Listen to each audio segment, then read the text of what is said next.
said the way you move, gonna make you sweat, gonna make you groove.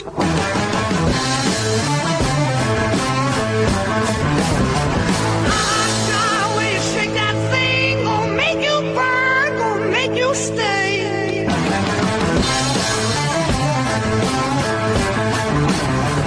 Hey, baby, when you walk that way, watch honey drip, can't keep away.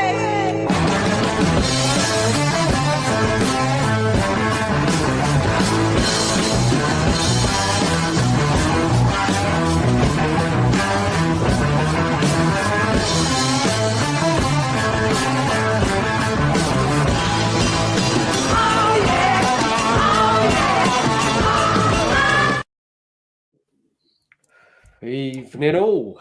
Welcome back to Beyond the Lane, episode 17. Guys, let's say hello to the two Marks. How are you guys doing, man? Thanks for jumping on tonight. No worries, Dan. No worries, Dan. Always a pleasure. Thanks for inviting us, Dan and Nige.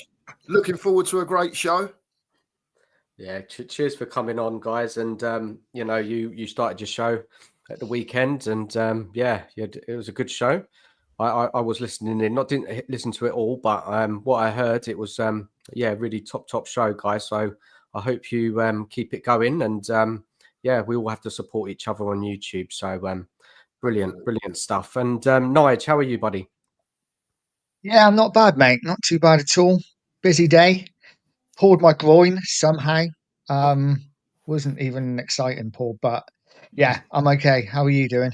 No, I'm okay, buddy. I like the Spurs shirt you got on. Well, Mark, the Cookmeister was wearing his shirt, so me and the other Mark had to put ours on. I missed that one, didn't I? I should have run upstairs quickly and got my Spurs shirt. Do it. Oh, but I'm all right. No, it's good, man. No, I'm fine. I've been all right today. Just got over a cold I've had all last week, so feeling a lot more better now and raring to go in tonight's show. Big up to everybody in the chat. Big up everybody watching at home. Please remember to subscribe to all of us, myself, Nige, Pure Coys, and the two Marks. Talk Tottenham. Is that right? Yeah. Yeah.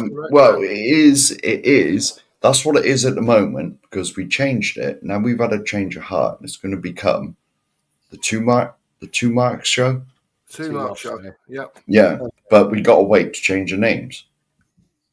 You have to wait. Yeah. When you put a name in, you have to then change. When you put a new name in, you have to wait 14 days or something. And then we decided it was too long, so we've gone a bit shorter. Yeah. So another week or so, I think, and we can change it so we're both on the same wavelength. Fair enough. I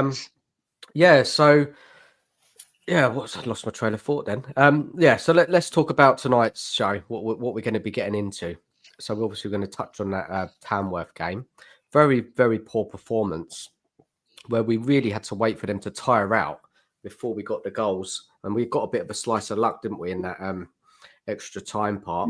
It was a truly dire performance. And I've heard so many Spurs fans laugh it off, sweep it under the carpet, and putting it down to the magic of the cup. Come on, that performance was absolutely rubbish, weren't it? We've got to be honest here. And it's just more evidence of the team's inconsistent form this season. If it was a one-off game, fair enough, I could understand that. But this has been happening to us all season, these inconsistent performances. And that's why I really struggle to get behind this team and manager this year. Because I just don't have the belief because of we're just so up and down. So look, first question off on that match to Mark Cook. How did you feel when you were watching that game? And what did you put that poor performance down to? Well, a lot of people have put it down to the pitch, Dan. That's not me. They're all professional footballers at the end of the day. I thought we was very lacklustre. Generally, I thought that Tamworth were sort of playing above their game to bring them to the low level we were at on the day. And basically, you're correct what you said. As the game went on, the fitness came into play and we nicked 3 goals. So I was disappointed with it. I always want more. I think it was a very poor performance, but we got through, and Villa in the next round.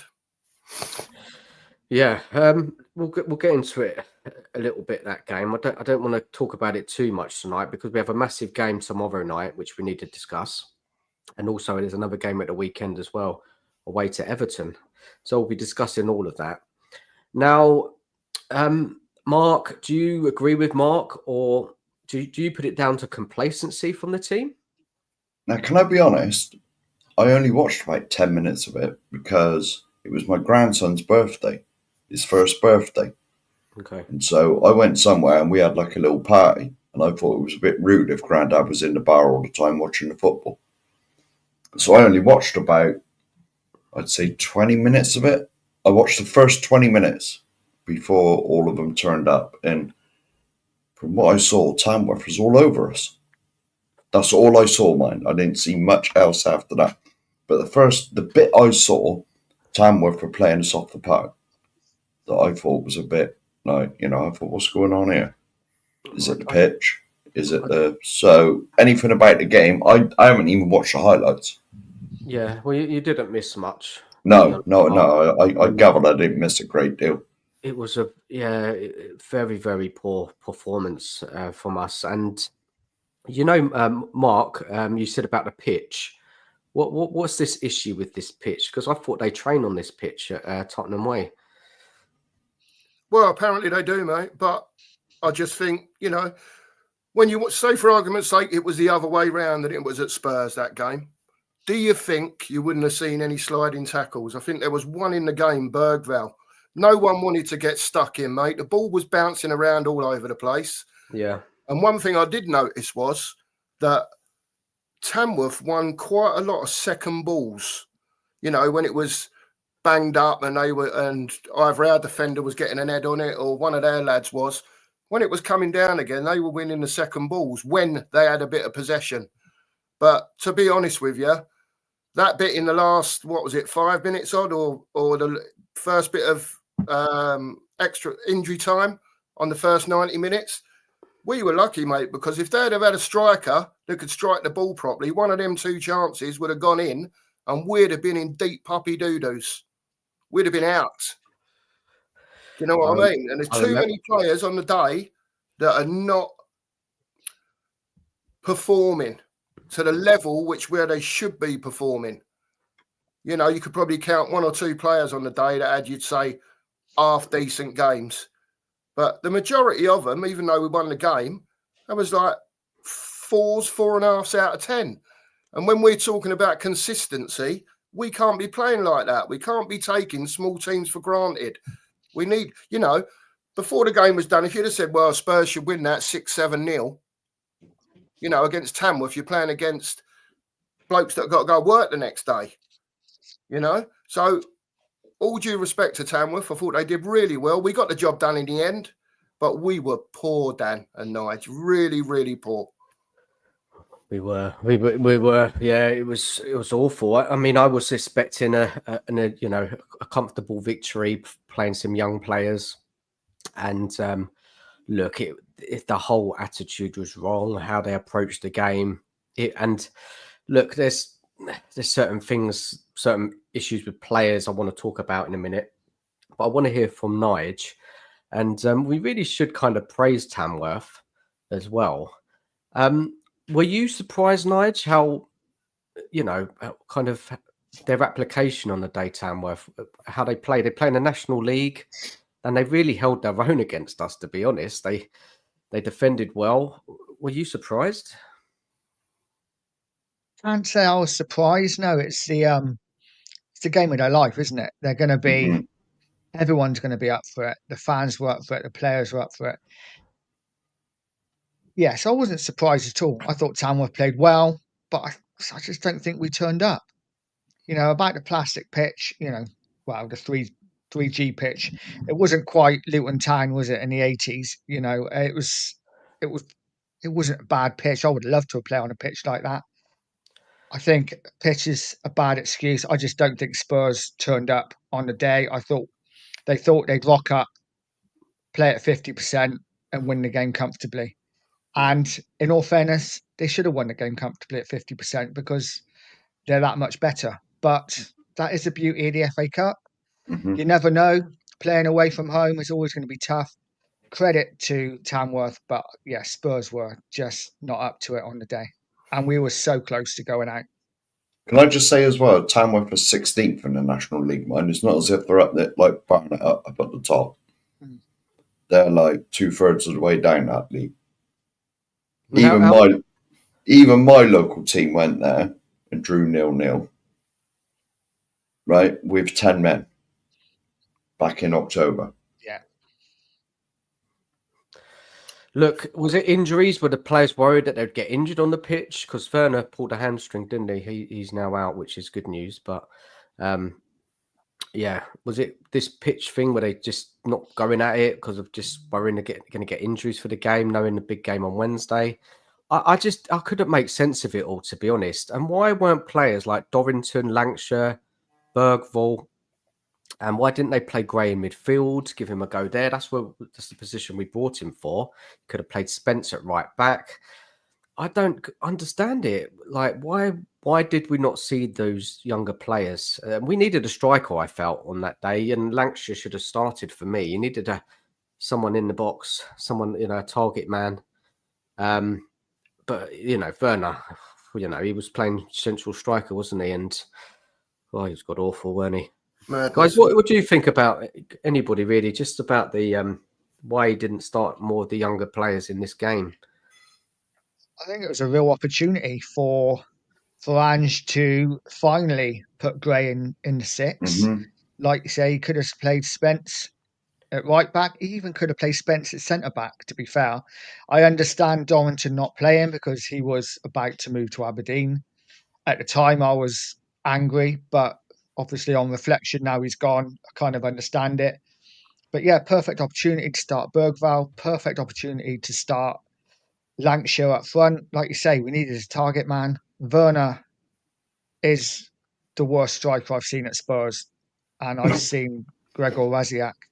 So yeah, I don't get it. Well, it seems pretty mad, really, when you think about it. I'm in total agreement with you, Nige, that he should have played Lancashire up front. I don't see why not. If you can play him against Galatasaray, why can't he play him against Tamworth? You know what I mean? First half, Mikey Moore was just coming back, been out for whatever it is, 6 or 8 weeks, maybe longer. First half, pretty quiet, but I thought he came alive a bit more in the second half. He put a couple of decent crosses in, took his man on the left, and I thought he'd done all right before he came off. So I was pleased to see him back anyway. But I think you're right, Nige. There should have been more youngsters that started the game. Give us a bit more impetus in the game, maybe, because we were just so slow and lethargic. For me, we went back to being lackadaisical, knocking it across the back and just doing this horseshoe thing again because they had a low block. It's Tamworth. Do you know what I mean? Surely we had enough skill on that pitch, to be beating Tamworth 2 or 3 at half time and then maybe winning 4 or 5, 6, whatever. But it was just so poor, mate. And Nige, again, sorry, I'll make you right. There should have been more youngsters on the pitch from the start. Yeah. I mean, there's loads of people said this is like a youth project. So where are they? If it's a youth project, where is Lancashire? Where is Dorrington's gone to Aberdeen now, but where are all the youngsters? I mean, let's face it, we all know that Archie Gray and Bergvall, as soon as we got most of our players back, they're not playing. They're going to be sat their bums on the bench again. Yeah. And this is meant, supposedly, if you listen to some people, this is the youth project Tottenham. It's obviously not, is it? Yeah, it's not. And Nige, can you bring up that comment from Ethan Bates on 7 hours 48?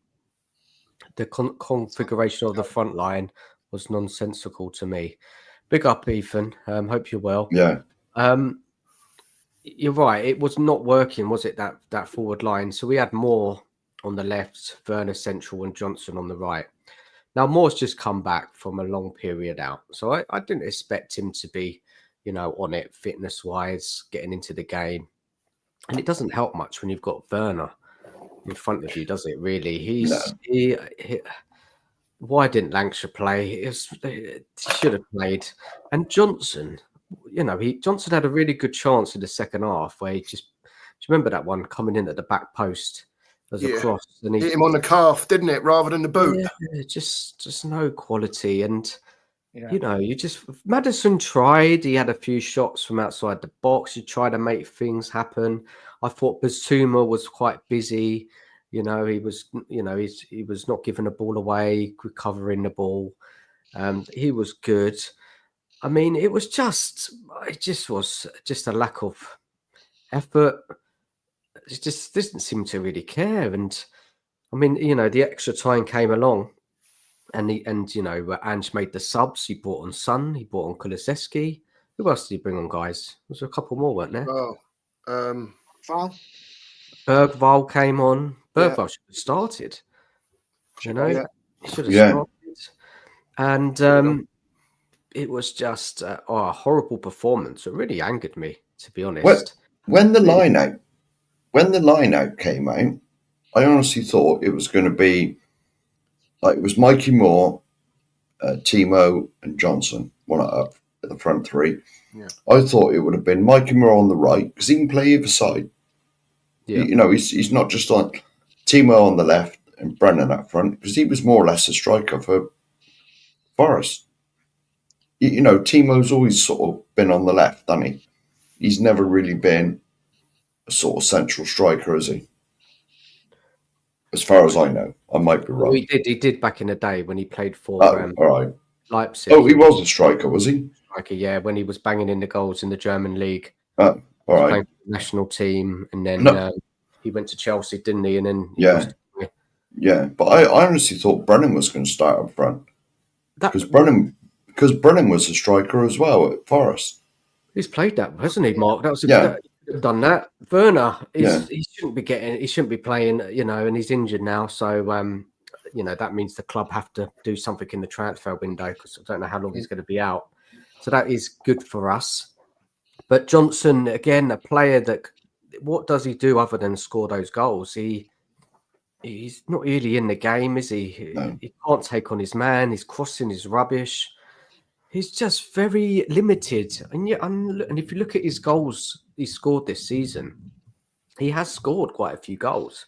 But for me, we need more from our wide men. Yeah. Well, but then again, it's like I said, Brennan is not a wide man. He was never a wide man at Forest. Never. He was like an inside forward, He did sort of play striker, though. He was definitely not a winger. Definitely not. I'm not even sure Ange wants that in his wide men, does he? I think he's quite happy for them to get to the back post and score goals. Yeah. I think that was a big thing in the way Ange plays. Is he likes the cross coming in from one side and the other winger to knock it in at the far post. Yeah, it was just such a diabolical performance. Obviously, we got through in the end. 3 goals in extra time. Good finish from Kulusevski, though. I think that was the 3rd goal. But it was so unnecessary, wasn't it? Like, that game should have been won in the first half. Made it comfortable for us. And we've gone away thinking, well, what was that? So Villa in the next round, guys. 8th of February away. What's the thoughts on your thoughts on that tie, guys? I win. Go on, Mark. Do you want to go or do you want me to go? I'll go first. Go on then. So obviously he's going to have to put out the most available first team that he's got up there. There's no doubt about that. I think with the last 2 times we've been there, we won 4-0, 4-1. Is that right? So I think a lot of it is all about confidence, and a lot of it is also about how Ange sets the team up on the day. So if we're going to go the usual way and try and outblast them, I just think we'll get sunk, to be honest with you. I just think we'll get sunk. But if he decides to go with the non-inverting and have his two fullbacks, or at least one of them, so if one goes, one can tuck in, so we've got 3 there, because we know he don't play with a 6. He either plays 2 8s and a 10, 2 10s and an 8, or 3 8s. He don't play with a 6. So one way or the other, we've got to work out, if he's going to do it, how he's going to drop one in. For me, you know, either leave one to drop in when the other one's going, or vice versa. But I think it's going to be a very difficult game. It'll be a cagey game, and it'll be it'll just be difficult for us. But we can win there. But we've got to be on one of our going days, you know, to win there. It's hard to win there. They're a very good team, Villa. We was having this conversation the other night about where we think Villa are and where we are as regards to league table. And we were saying, you know, we think they're not a bigger club than us, but their squad and their manager are doing a lot better than us. And that's why they're in the Champions League and higher up the league than we are. And we're in the position that we are. Yeah. But we compared like squads and that. Yeah. And with both squads, I think we're both very similar.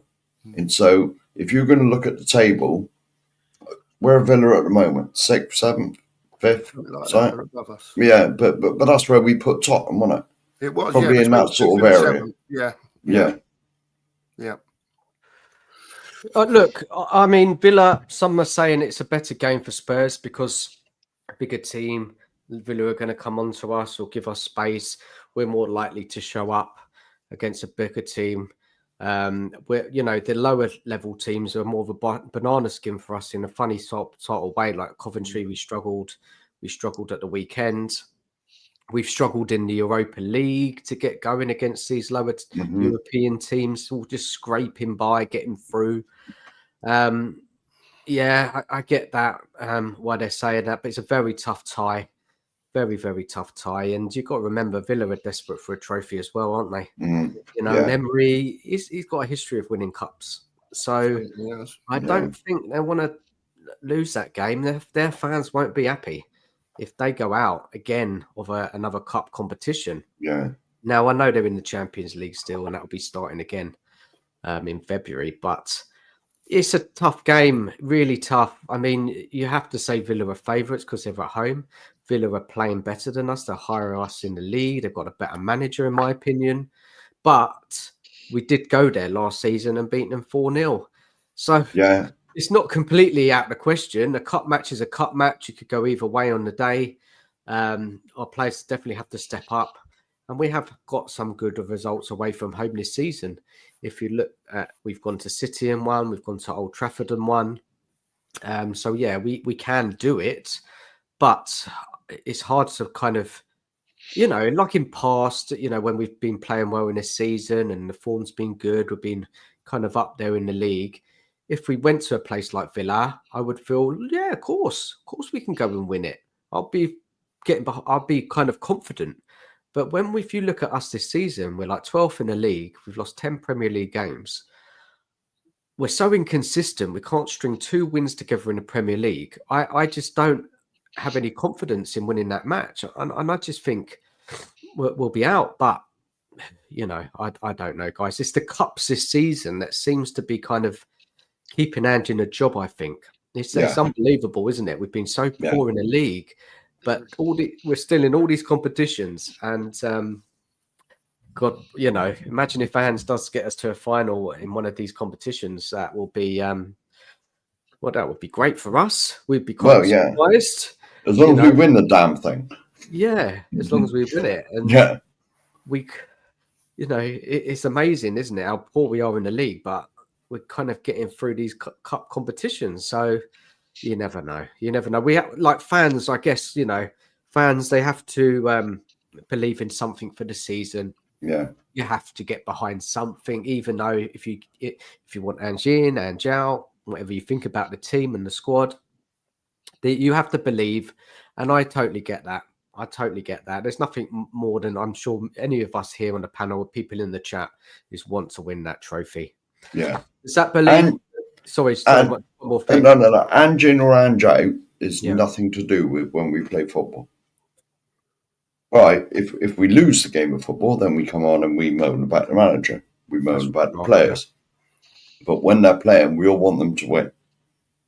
Of course. And this comment here from Lee Richards, big up Lee, that we have got a good record at Villa Park. He's right. We have. He's spot on there. Yeah. So, you weigh it all up. We don't know what sort of form we're going to be in when it comes to February. Surely some of the players should be back. Yeah, surely. Some of the players should be back. We should get some January transfers in. We've been told that they're coming. Who that is, we don't know right now. So, look, it's a bit far away. It's just, about 3 weeks, right, guys? 8th of Feb? Yeah, you've also got to remember we actually have Liverpool on the Wednesday and then Villa at the weekend. So we have 2 massive cup games within like 4 days. Oh, it's the Anfield game. It's the Anfield game. Yeah. Thursday. Yeah. Thursday night, guys. Thursday, is it? Yeah. Yes, it is. Yeah. The first semi-finals on the Wednesday. Because Sky have got the rights for both of them, so they put one night and we're the Thursday. Mm. So that that week, and if we look ahead, we might do a bit later on in the stream, is such a crucial week, isn't it? Yeah. It could be either into a final and into the next round of the FA Cup, or we could be out of both, and then we're looking at the Europa League's the only kind of thing we have left. So it's a very crucial period, that first week of Feb, isn't it, guys? Yeah, it's crazy. It's going to be massive that week. Yeah, especially if the league form doesn't pick up, in the next couple of weeks. Yeah. If we then go out to Liverpool and go out to Villa, where does that leave everyone then? Because that'll leave us in the Europa League and maybe somewhere between 10th and 13th, 14th if we don't pick up on the league form or just get a point here and there. 15th as well. We could be 15th after tomorrow. Yeah. So I know this relegation thing. People talk about relegation and that you can't be too good for relegation. I think the 3 teams that should be going down themselves are even so much worse. So I can't see us going down. But at the same time, if the league form don't pick up and he goes out in the cups, where do we go from there? Yeah. Well, Daniel's not going to be happy, is he? But guys, all of you on the panel, do you remember when? Because I don't. I wasn't born then. When Spurs actually did get relegated. Yeah. Who remembers? Yes. Mark, you both remember. So what year was Me that? and Mark do. 76. 76. And what was the sort of team we had then? Sorry. What sort of team did we have? Who did we have playing for us in those years? Well, Hoddle was there. I was only 8, Mark, Dan. Yeah, I would have been 5 or 6. Fair enough. Yeah, I would have been 76. I would have been 6, but my birthday's later on in the year, so I'd have probably been 5 when we got. Wasn't it under? I think. No, I'm sure I'll be corrected, but I think Bill Nick had left, and we instead of promoting someone to, instead of promoting the captain, the one you got on your shirt, man. Who's the number 4 on your shirt? Blanchflower. Yeah. Instead of giving Blanchflower the manager's job, they went and hired Terry Neal. 76, you're right, yeah. That is it, Mark. Yeah. That is it. And I'm sure Terry Neal was the manager, and we had a struggling, because you got to remember, that was just after Bill Nick left around that sort of 72 or 73 or something. Bill Nick left, I think.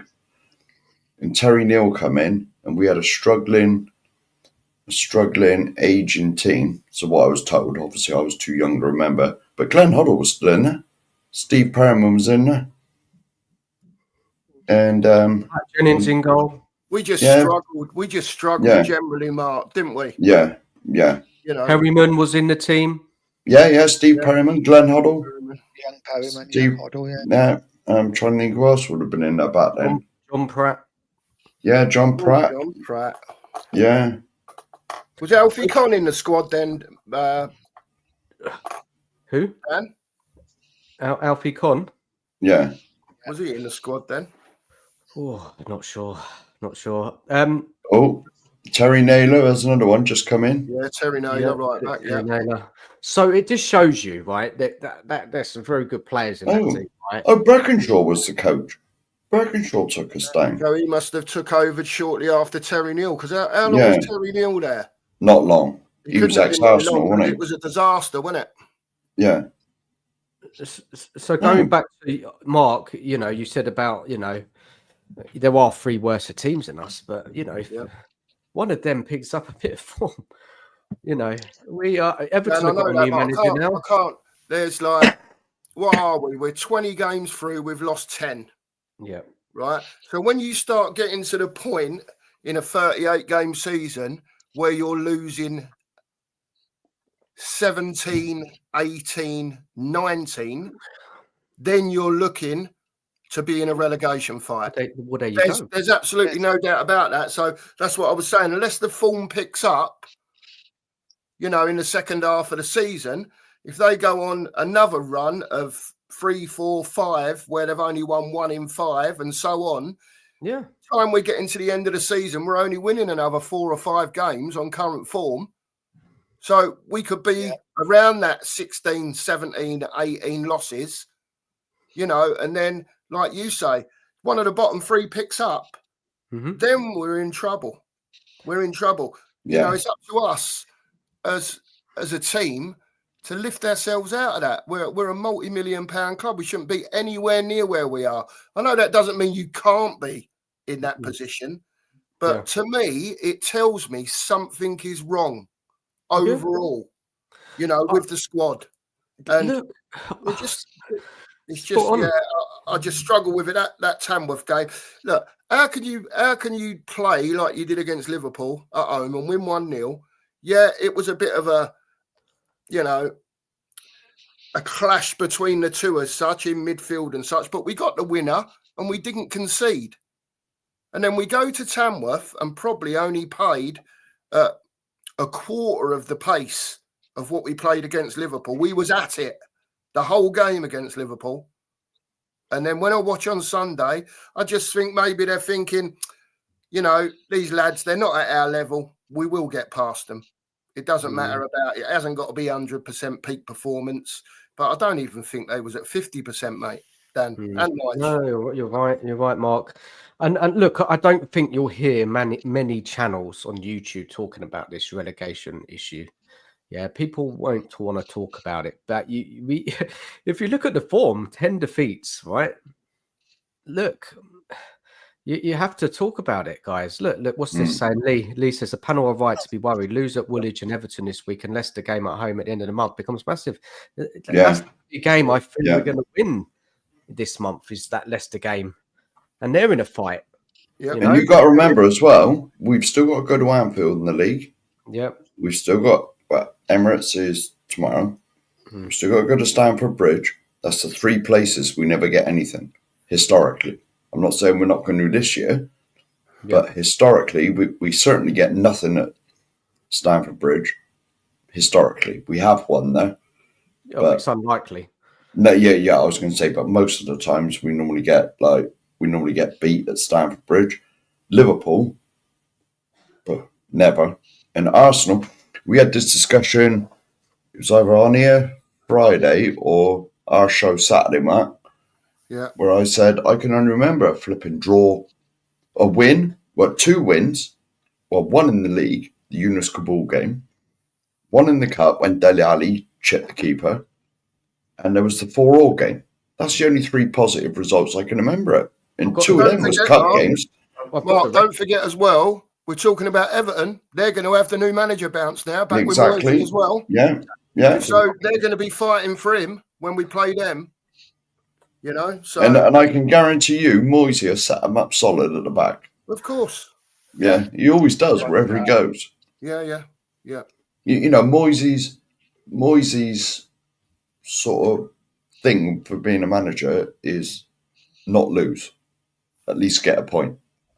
Rather than go out like we'll win or lose, and that sort of madness, because especially when he was at Everton. All right, Everton aren't the biggest club in the world, but he gets them organised. He gets them organised at the back, and so, probably in his mind, hopefully they get a point. You know what I mean? At the minimum, and if they can nick something up the other end and win the game, so be it. Yeah, set piece, anything like that. Yeah. Because you got 38 games in a Premiership, you get 38 draws. That's more or less, but that keeps safe 95% of the time, because it's not 40 points, is it? It's always like 38 points in your safe. Look, guys, let's get back to that Everton game near the end, because I think we do need to discuss it in a little bit more detail. But look, Nige, it's that time of the evening where we need to talk about that man. Okay. This man. Just keep it on there for a minute. Keep it on there. It's difficult to score goals. Okay, right. Take it off now, Nige. Take it off. Right. Did anybody listen to that quote? What he said about, it's difficult to score goals against any opposition. Did anybody read that? I can't say Certainly I not. did. No, I've seen lots of stuff, Dan, but I haven't seen that one. I must be looking. I'll read it out exactly what he said. Yeah, let me just get it up on my phone. Right, I had it written down. It says it's difficult to score goals. It doesn't matter who you're playing against. Ooh. I mean, that comment, it's just amazing, isn't it? Yeah. It is amazing. Yeah, I don't understand that, to be honest with you. When you're playing against inferior opposition, why should it be difficult to score against anyone when you're professional football players? You're playing against, like I said earlier, non-league players that are going to work the next day. They're obviously going to put their all into the whole game. It's like their FA Cup final, Well, is this true that one of them had to be substituted off because he had to go to work? The one that was causing us some problems. I don't think so. That is what I've heard. When it worked to Zara, isn't it? Yeah. No, I would have thought he got a leave day, that one, because surely the biggest game in there for you, Yeah, I don't know if it's the biggest game in their history, quite possibly was. I think that must have been. The thing I do feel sorry for with Tamworth is that they've scrapped replays, and if it was 0-0 at the end last season, they would have got a replay at White Hart Lane. You can imagine how much money that would have made them. Yeah, that was bad. Yeah. So going back to our manager, now, we've already discussed how we got that lineup wrong. I think the lineup was wrong, and I don't know if you guys noticed, but there was a little action from Ange on the touchline that day. Anybody else notice that? Was that when he took his hand out of his pocket? Yeah. We had. You looked up. Looked up. He was more animated towards the away fans than he was actually towards the game. Well, I've seen an interview today, Nige. He said on there he was getting a load of stick, and it took him everything that he had in him not to turn round and have a go at the people. Apparently, he said it was pretty abhorrent, the abuse that he was getting from behind where he was standing. And But you're going to get that anyway, aren't you? You're going to get that. You got to say you got to a non-league with a bigger club, and I've got to show them that I'm not going to be fazed by it. So that was the answer that I heard. And many people said that the Tamworth manager put on a better managerial display than him, and it's just embarrassing, isn't it? Mm-hmm. Like he's a teacher, isn't he? I think the manager isn't he a teacher as well as managing the team? I think I read it somewhere. Well, he's full time now, isn't he? He's just gone full time at Tamworth. He's the only full time, the manager. So he was a teacher. Now he's gone full time. Yeah. And and I know it's a bit of banter and jokes about our manager, but I don't know if you noticed the Ange watch. Nigel, I'm sure you did, didn't you? It's getting a bit pricier now, isn't it? Is it gone up or are they cheaper? I need to bring it up again. He was he's our PE teacher, isn't he? Or our teacher. this guy. I mean, it wasn't one of his best showings, was it? At the weekend, not a lot of in-game management again. Just didn't seem that interested. Let the team do what they needed to do, which was they did very little, didn't they, in that first 90 minutes? So for me, that was a very poor managerial performance. I'm sure you guys must agree with that. What did he do to impact that game so we could just take the wind out of it, get a few goals and change something slightly? He must have noticed that we had nobody who could hold the ball up front. Throw on Lancashire, throw on Solanke earlier. Get the game. It's the same all the time, Dan, isn't it? He never changes it. It's very, very rare in game. He sets them out from minute one. And if it's going wrong, it very, very rarely changes. You'll get the odd subtle tweak here and there. It do like little bits. But if he sets his stall out and we're going forward, and we're going to have a go going forward, say for argument's sake, like the 6-3 Liverpool loss. I mean, he never changed. Mm. He never changed. What? No.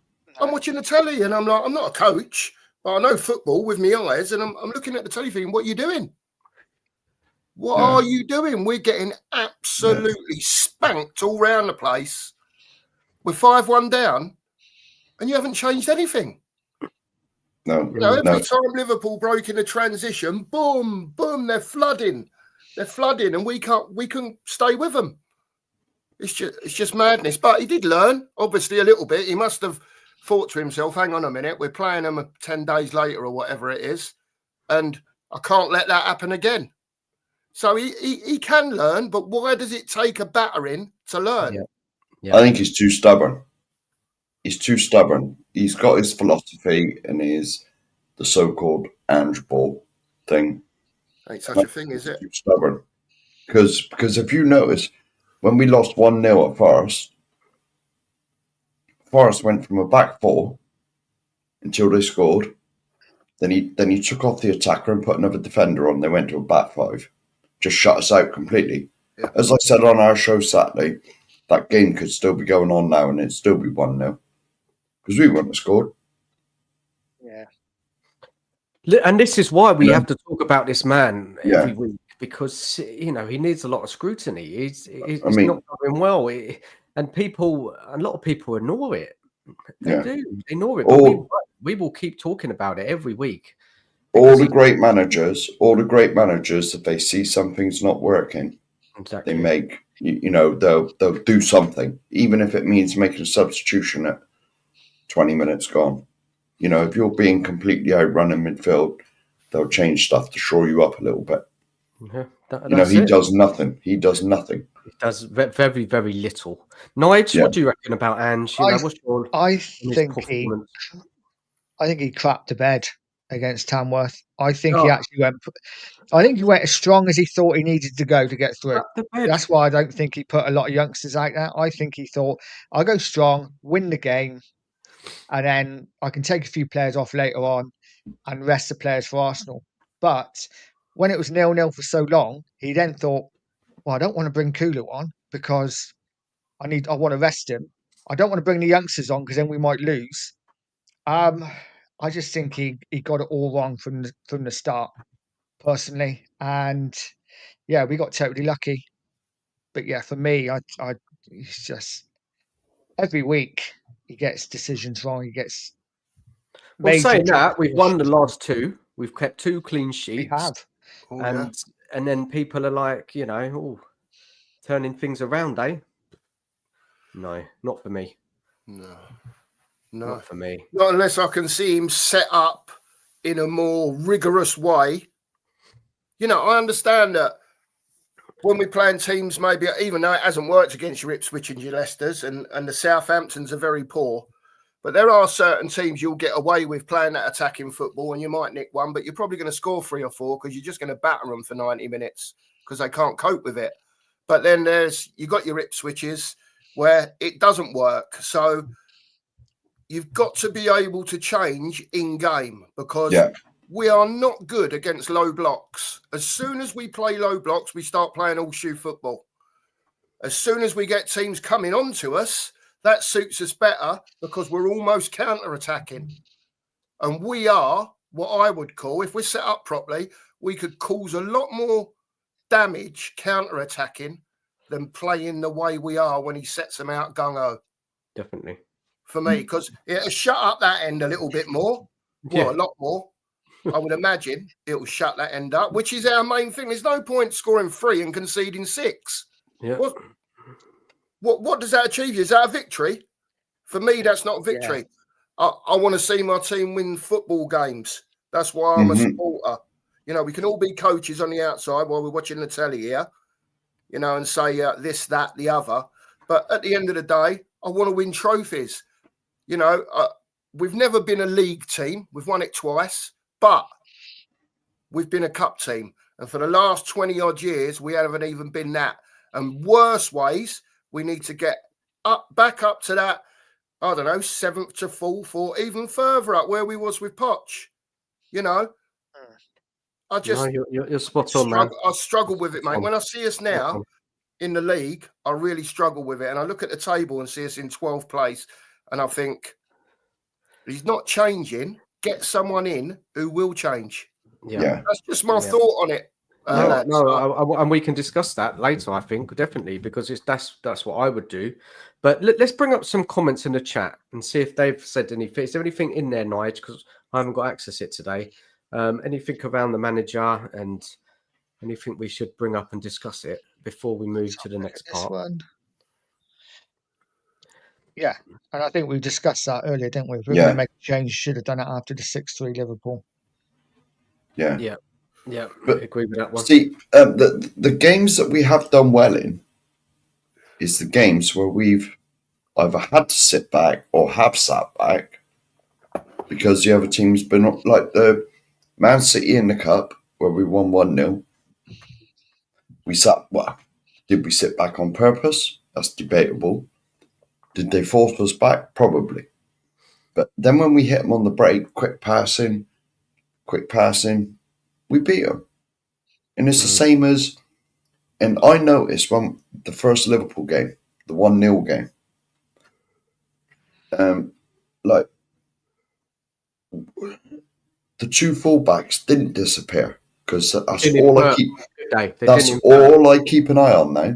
That's all I keep an eye on now when we're playing. If the other team's got the ball, I think, right, where's the fullbacks? Yeah. Are they in the picture? It's a worry, isn't it? Yeah, are they in the picture? If the other team's got the ball and they're coming at us, I think, right, where are they? Insert 2 names for the fullbacks, I think, right. And I noticed in the Liverpool game, even when we were going forward, all right, not Spence, the other one who played in the Porro, he was going up, but Spence was staying back looking after Mo Salah. And so when they did get the ball, and Spence looked after him, looked after Salah, as well as anybody I've seen. But let's face it, he did a good job. Yeah, Spence is our only natural fullback because Udogie and Porro are both wing backs. They were bought for Conte, and so as a wing back, you're not really. Well, you are, but you're not sort of. It's not part of your game, really, defending. It's your job to go that way. You know what I mean? It's your job to get up the pitch. It was a better performance, wasn't it, that Liverpool game? You know, we were more defensively better. We weren't so open. Some people are still saying that he didn't adapt, but there must have been some adaptation in that game because we would have got slated. We would have got thrashed again. And okay, Liverpool weren't on it as they normally are, and they did play it like a two-legged match. You know, they didn't go gung ho in the first leg, and they were trying to nick a goal and then go take it and win it back at Anfield. Obviously, we got the win and got the point. We got the goal and not the 3 points, but a goal into the next leg.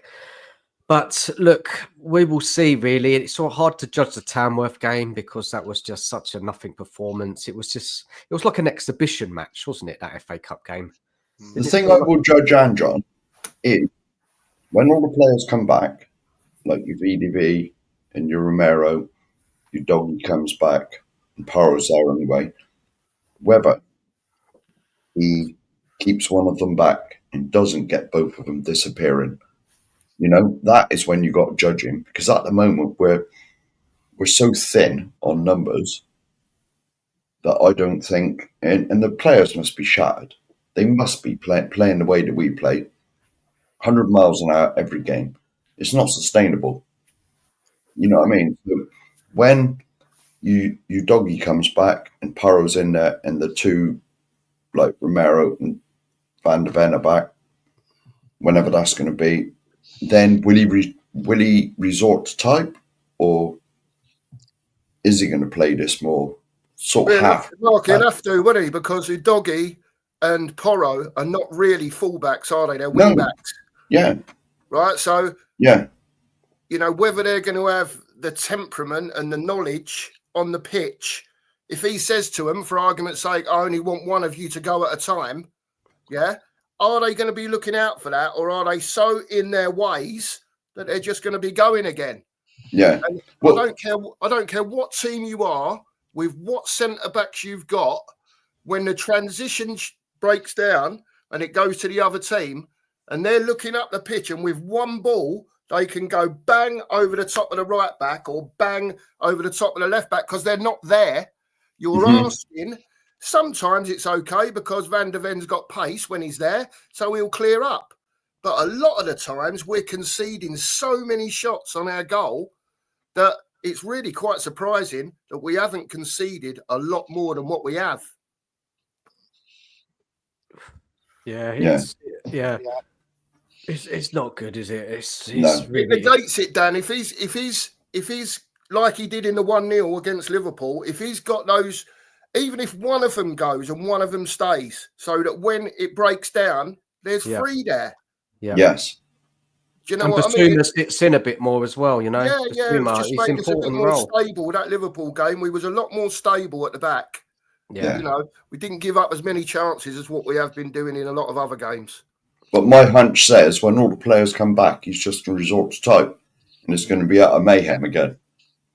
Guys, anything more to say about Ange before we move on to the Arsenal game?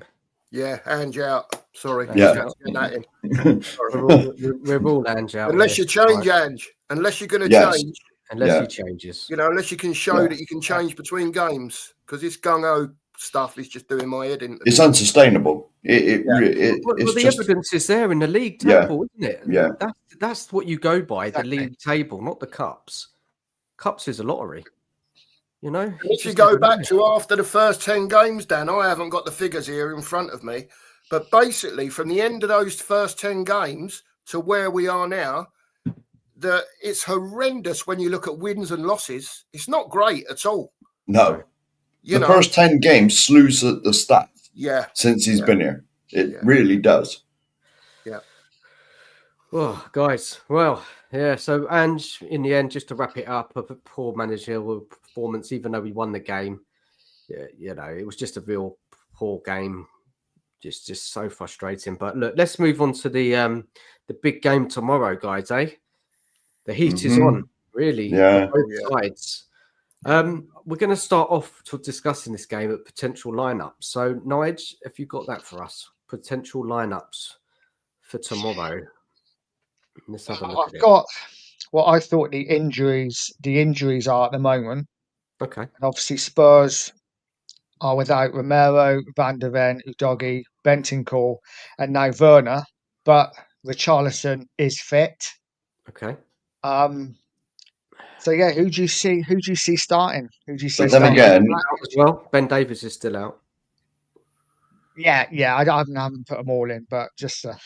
Richarlison will probably get injured getting off the coach. Yeah. I missed that. Who do you see starting in goal? Do you see Kinski starting in goal again? Yeah. Yeah, I do. Yeah. I think he'll start. Yeah. Yeah. And one of the only reasons I think he'll start now, Dan and Mark, is because just in a small snippet, he's shown here come and get the ball from a corner. Yes. Now, I don't know if you noticed in the Tamworth game, they were really getting stuck on him on the line, Kinski.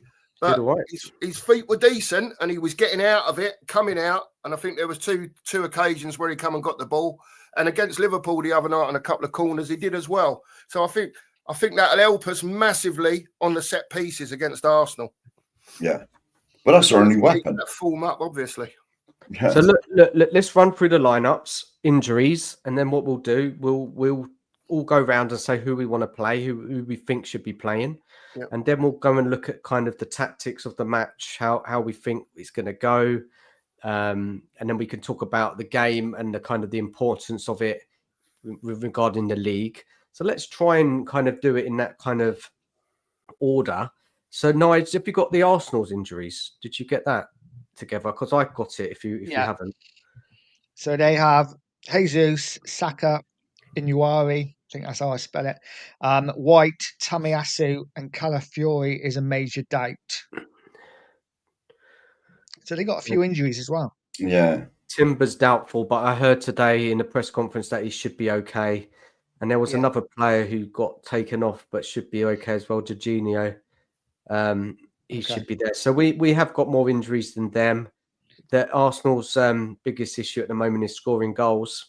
Yeah. Have you got the predicted lineups ready to go on the screen, Nige? I haven't, no.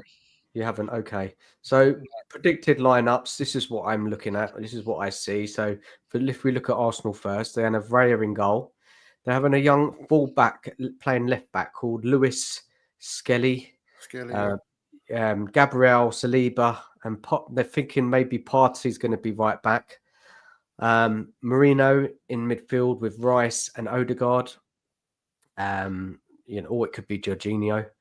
Then they've got Trossard, Havertz, and Martinelli as their front three. Guys, when I read that out, might not be 100% right, but when you see that team, you hear that team, what you're going to say, guys? What would you like to say about it? They're not the same team without Saka in it. Saka's the big miss for them. Right. That's what I think anyway. But they've just struggled to score goals lately, haven't they?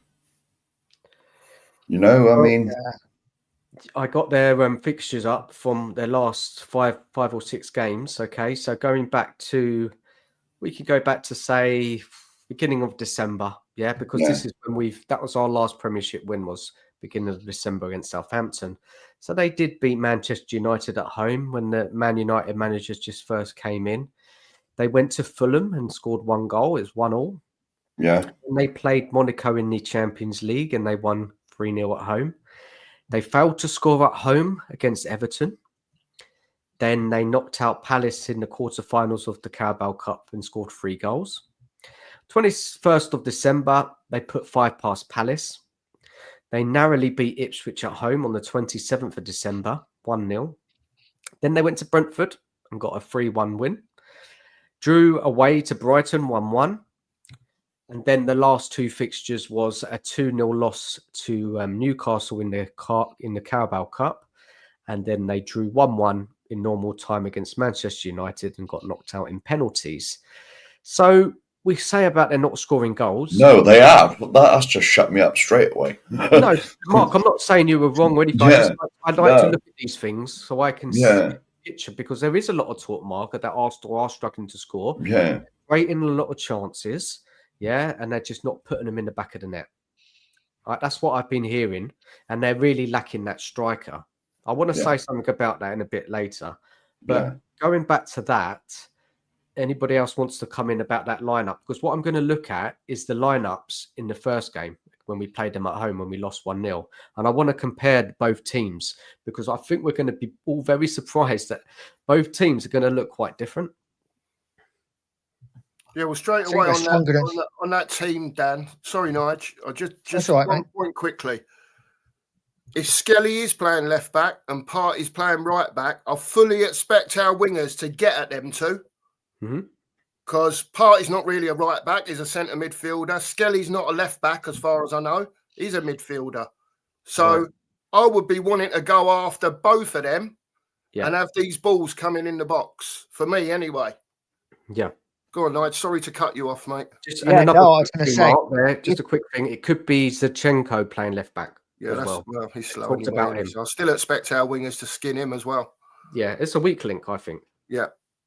Sorry, Nigel. Yeah, no, that's all right. I don't expect our wingers to skin anyone. Maybe Sonny, Johnson, definitely not. And I look at that Arsenal side, and I just think they're stronger than Tamworth. So I just hate playing Arsenal. It's going to be a really tough game, no Yeah, matter who they got out. But yeah, it's going to be a tough game. But like the Cookmeister said, I fully expect. Yeah, we need to get at them down the wings because that's going to be where we get our joy. You know, they got two really strong centre halves. They're really strong in the centre of midfield. So if we're going to get any joy, it has to be down the wings. So Marino, they've signed in the summer. Hasn't really been great for them. I've heard nobody's really saying he's been a really good signing. Has really helped the team. Then you got Rice. Odegaard's back now. He gets a lot of criticism from Arsenal supporters. What I hear, yeah, really, a lot of fans really get on his case. And obviously, there's the whole thing about Havertz and that he's not having a good season this time round. Last year, he was putting the goals away, but this season he's missing, goals from a yard out. He did one against Man United. He missed a penalty as well, didn't he, in that match? And obviously the big one, like I think Mark, you said, Saka's out. And he's their kind of star player in many ways. So Martinelli is kind of hit and miss as well. So let's just go on to the Spurs lineup. This is the predicted one. And guys, it could be different again. And if any players that you want to play instead, please tell us what you think. So we're probably going to have the new goalie in Kingsley. Yeah, I think he's playing. There's no reason why not. Dragosin at the back again with Gray. Yeah. We've got Spence here now as a left back. Porro at right back. Bergvall, Basuma, Maddison in the midfield. Kulusevski, Solanke and Son up front. That's the predicted lineup, but might not be 100% spot on. Guys, what's your thoughts on that? I'd like to see Sarah. Is Sarah available? Mm-hmm. Yeah, I'd like to put Sarah instead of Biss in there, to be honest, because Biss is sort of anonymous, isn't he? He's played okay the last two games, Mark Basuma. Oh, is he? Yeah, he has. Got to give him his credit. Yeah, obviously I missed the Tamworth game, so yeah, he's been okay, I think. All right. Nige, Mark, Basuma, he's been okay, isn't he? He's not done anything okay, wrong. yeah. I'd be starting Sarr in place of Bergvall just because Sarr's got legs, and I think we're going to need him. Yeah. Not that I think he's a better player at all, but yeah, I think we need legs in that midfield, and I think Sarr will probably start. So you think Maddison will start as the 10, Nige? He's got to, wouldn't he? Surely. Well, the only other way you can do it is put Kulu there, isn't it, and put one of the others out on the right wing. We've only got two choices there, really, haven't we? But if you play Maddison, can you play Bergvall in the 8? Can you trust him there at 18 years old to play there and get in that big game? He's learning. I wouldn't want to see the kid crucified, Nige, but at the same time, if you're good enough, you're old enough. So that we'll find out, won't we, if he picks him, And people in the chat, put your ideal from midfield three in there as well. Well, who would you want to see as that three? I'll tell you who I want to see. I do want to see Maddison play because I think if we look at the game away to Arsenal last season, yes, Maddison and Son were linked up fantastically, didn't they, for them goals? Yeah. So I would like to see Maddison. He's the guy with the most goals and assists for us this season. I'd like to see Kulusevski on the right of the front three there, really having a go at their. They haven't got a proper left back right now. It's a massive opportunity there. I would have to play Son, of course. He's the captain. He hasn't been in good form. Some people say he's finished, but you have to play him. He scored a lot of goals against Arsenal over the year. He's got a fantastic record in that game. And of course, Solanke has to start. So going back to that midfield, the other two, definitely I'll play Basuma. And I would probably play Sarr because it's away from home and we need the legs. We need that bit of protection in there. I think it's a bit of a risk playing Bergvall. I know he's been playing well, but tough call to make that, isn't it, really, playing him in that game? When you have a bit more, probably need a little bit more defensive stability in there with Sarr. He has the legs. But Bergvall could come on later if the game's not going to plan. So that's an option off the bench. What do you think of that midfield three then? So that's Basuma, Sarr, Maddison. Yeah. To me, that's what I'd go for. See, at the start of the season, I said that Sarr ran about a lot, but he didn't actually do anything. But now, whether it, he's getting older. He's still young, isn't he? He's like 21 or something, 22. Yeah. He's learning his way now. He's finding his way into games, and he's been brilliant this season, Sarr. Absolutely brilliant. Depends if you want energy, Mark, or technical ability, doesn't it? At the end of the day. Yeah. You can have Sarr running around the pitch at 100 mile an hour for 90 minutes, putting out fires. But if you're not creating anything up the other end, what do you do? So yeah, to a point, I do agree with you about Sarr, because early doors, North London derby, you know what it's like. Yeah. Everyone's getting stuck in, putting themselves about. But I'd like to see Bergvall, if we're losing or still even drawing, come on 60, 65 minutes. If he's not starting, bring him on at 60 minutes and let him have a go. Do you know what I mean? Because he could be the fella, as young as he is, but he could be the fella that opens them up, because he's making runs, especially in the Liverpool game that I saw, the 1-0 win. He was all over the place, Bergvall, but he was making intelligent runs off the ball. He was never standing still. So maybe Sarr to start and then Bergvall to come on later on, depending on how the game's going.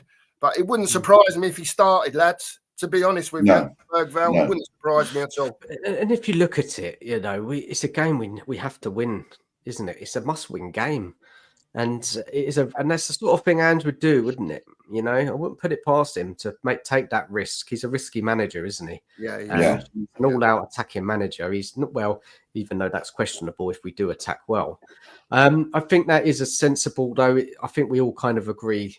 Start with Sarr, give us that. And I think Lee in the chat said as well, start with Sarr as well, because we're going to need the physicality tomorrow, which is right. And this is what we're all saying. There's something else I wanted to say about that lineup. For me, I would be playing Spence at right back. And then I'd also be playing Reguilon, because he's kind of back on the scene now as left back. He played. Reguilon played. He's played a couple of games, hasn't he, in the last 2 games. He's played some minutes. So with Martinelli will be on the left wing. I'd much prefer him to go up against Spence. Guys, what's your thoughts? Yeah, well, as I said earlier, Spence is our only natural fullback. Well, is Reguilon a fullback, or is he a wing back? He is a left back, wing back. He's not the best defensively, but it could be a lot worse, couldn't it? The only thing I'll say about the Arsenal game is that I can remember back in the 90s when Arsenal were great, when they were winning, I hate to say it, but they were winning league titles and all that. But whenever they played us, it was always a great leveler. No matter which team you thought was the best, obviously back then they were. Yeah. But it was always a great leveler. The North London derby. Yeah. Go on in a derby. It doesn't matter what forms either team in, or one team's doing better than the other. Even when we were above Arsenal for 7 seasons, weren't we? Yeah. We finished above them. They still came to our ground, or we went to theirs, and we lost their ground, or they even beat us, even though we had a better team back then. Yeah. So you're right, Mark. That's a really good point, that the derby just brings on a complete dynamic. Yeah. It does. League form goes out the window. On the day is whoever wants it more.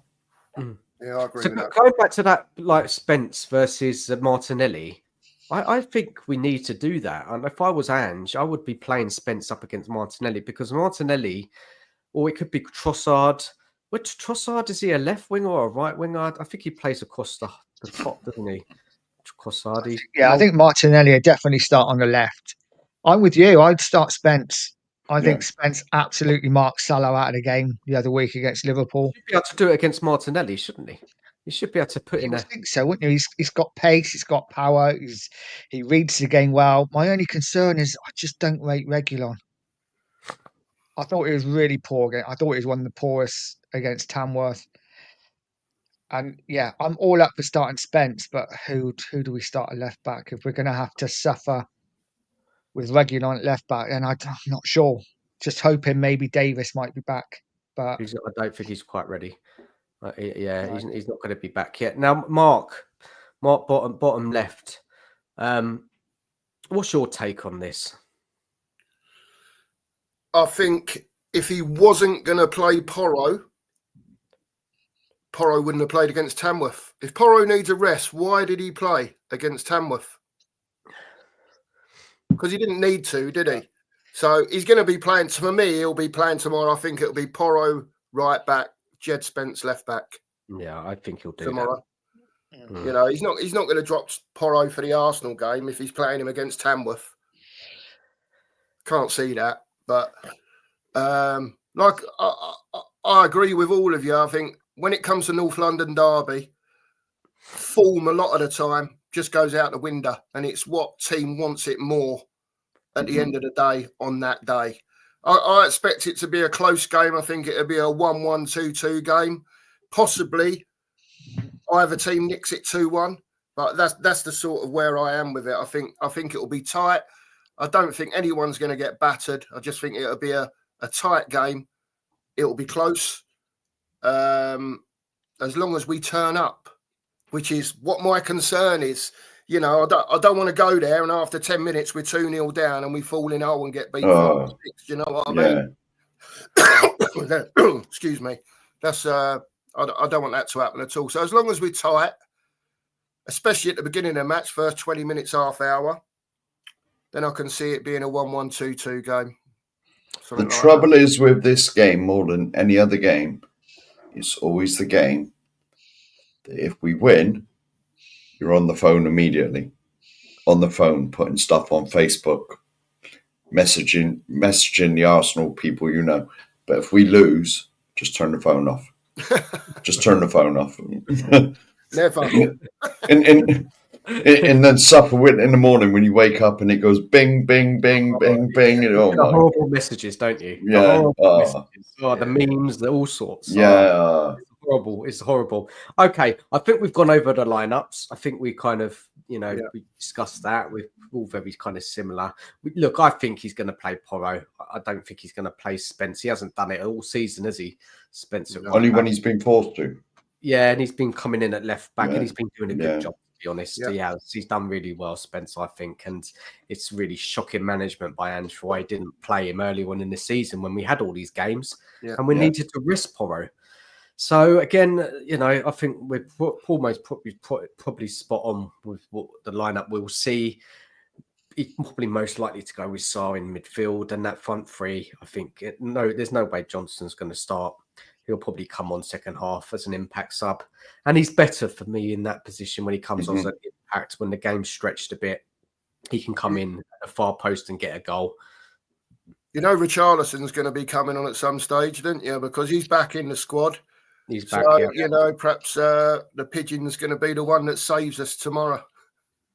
Yeah, very true, very true. So let's get a little bit of context around this match before we really go into what's going to actually happen. Yeah. So let's get the context up now. Nige, I don't think you have this, but I have the form of both teams. Okay, I've got it in front of me here, right? So Arsenal's Premier League form, although people say that Arsenal they're not in a good moment, they haven't lost in the Premier League in 10 games. Okay. Yeah. Their current Premier League form is 2 draws, 3 wins and a draw. Okay. In all competitions, their form is 3 wins, a draw, and 2 losses. The 2 losses are the cup games. Yeah. Okay. We look at our form leading into this. It's not very. I was going to say, let's brush over that. We need to look at the context of this, and then I want to look at the league table as well after. So if we look at our form in the last 6 games, it's loss, win, loss, draw, loss. That's our Premier League form. Our form in all competitions is loss, draw, loss, and 2 wins. Again, so it's like the opposite to Arsenal with the cups. We've won 2 and they've lost 2. So it's crazy. Now let's get that league table up, Nige. Have we got that on there? I have. That's good. Okay. So Let's Let start me off get with my Arsenal. glasses on. Arsenal have not lost at home in the league this season, right? They've not lost at home in the Premier League, right? They're sitting there up in second place. Some people say they're out of the title race. I mean, I don't think they're not out of it yet. In my opinion, they're 6 points from Liverpool. If they make some decent signings in this January window, they definitely need a striker. I said it at the beginning of the season, Arsenal needed a top striker to come in. And that was going to be, in the end, the difference if they'd win the league or not. And they failed to purchase that striker. Look, we don't care, do we? We don't want Arsenal to win. But when we talk about the games, I'd like to talk about different teams and what's been going on with them. So, that's what they're missing. They're missing a quality striker. I think if we can beat them tomorrow, it throws a big spanner in the works for them winning the league. Yeah, well, this is it, isn't it? Yeah. We'll get onto that very shortly. Now, look at our form here. Look at that: 7 wins, 3 draws, 10 defeats, sitting 12th in the league on 24 points. Now, if we lose tomorrow, Man United have got a winnable game against Southampton. West Ham, who've got a new manager, Graham Potter, they could win. They could go above us. And Palace have got a winnable game as well. And then you look at Everton with a new manager coming in. Who have Everton got tomorrow, guys? Well, they could be playing tonight. I need to get the fixture. I can tomorrow, look it up quickly. They're home to. I think they're home to. I'm looking it up. Villa. Aston Villa. And that's Moyes' first game in charge. Yeah. West. Who are you on about? Everton. Yeah. But West Ham are playing tonight. They're 3-1 up. We're currently 13th because West Ham moved above us. West Ham are 3-1 up against Fulham. Blimmin' hell. I'll go through the scores tonight if you want. Man City are 1-0 up at Brentford. West Ham are 3-1 up at home to Fulham. Yep. Chelsea and Bournemouth's 1-0. And Forest are 1 up at home to Liverpool at half time. Okay. Interesting. Oh, wow. Interesting. So we see this. Everton, Moyes' first game in charge against Aston Villa at home. Yeah. There's no reason why they couldn't get a win under, they could win that because of the new manager coming in and, Villa have a poor game, then they'll be up to 20 points, 4 points behind us. Look, it's looking dire. It's absolutely looking dire. And we could fall down to joint points with Palace. If Palace are playing Leicester away, Leicester are in the bottom 3. There's no reason why Palace can't go there and win. So they'll be joint points with us. Obviously, we have a better goal difference than Palace, so we will still be above them. But it's really bad. Now this is. Sorry, go on, Mark. No. This is what I said on our show Saturday. How many teams that are 12th in the league, right, have a plus 12 goal difference? That's what's you look at all the ones below us, minus whatever that says, 15, 7, 10, 14. We got a plus 12 goal difference. I mean, the only ones higher than us is like Liverpool, Arsenal, Chelsea, they're plus 15. The only ones higher than us are all at the top. So how many teams in the bottom? Well, there's none in the bottom. Well, Brentford, if you want to. Brentford, they're 11th. They got plus 3. But we got plus 12 and we're 10th. I mean, that don't add up, does it? It shows the inconsistencies, Mark, well, of course what it our does. football team is. Yeah. Nige, take the league table down for a second. Thank you. Okay. We were talking about this. I can't remember what show it was. I've done so many lately, but there was a show where we were talking about this as well. We score a lot of goals. I think it was on Beyond the Lane last week, Nige, wasn't it? When we had Ash on, Ash and Jane. That we do score goals. Scoring goals are not a problem, but what I can recall is that when we have scored a lot of goals, it's been in those kind of games where there's been about 4 or 5 games where we've won by 4 goals. 4 or 5 goals that we've kind of pushed up our numbers. and that's why we have that plus 12 goal difference. Now, Mark, bottom left is spot on. It is about the inconsistency, and that just shows us that, if you look at all the other games, they've been kind of close defeats. There's only that Liverpool at home where we got really beaten badly. So, guys, let's go back to that game. Now, let's start off with Arsenal and the importance for them. Now, I don't know if you all saw the fallout after that FA Cup game. I'm sure you all went in and saw the videos, the fan reactions, and it was. What do you think, guys? Anybody want to take that one first? Because I watched it all and it was meltdown. I think Arteta is under massive, massive pressure. Out of both cups, only have the Champions League to go for. They're not going to win the Champions League, and they are falling behind in the leagues. So good. Luckily for them, Liverpool behind at the moment, but they have to win. They have to win tomorrow. 3 points is huge for them. Well, they've gone now to third in the league now because Forest are winning. So they've dropped to third. Look, guys, I just think what was taken for. I don't, two marks. Did you see the reaction videos? Because it was quite an eye opener. I've seen some odd bits. What I would say is that if we do happen to win there tomorrow, as far as a lot of Arsenal fans are concerned, in the bits and pieces that I've been around, is that if they lose any more this season, their championship's over. But they've only lost two. They've only lost two, which is not bad. They've only lost two, but there's a lot of draws. I know Liverpool are losing tonight, but if Liverpool win that game tonight, and then their game in hand, they're 12 points clear of them. That's 4 games. Can you see Liverpool losing 5 games the rest of the season? I can't. Yeah. I think they'll lose 4 max. And the thing is, that's what I think. Yeah. And I just can't see. And the other thing is as well is that being that far back, Liverpool have a squad to win the league. They know where they are. Their mentality is in the right place.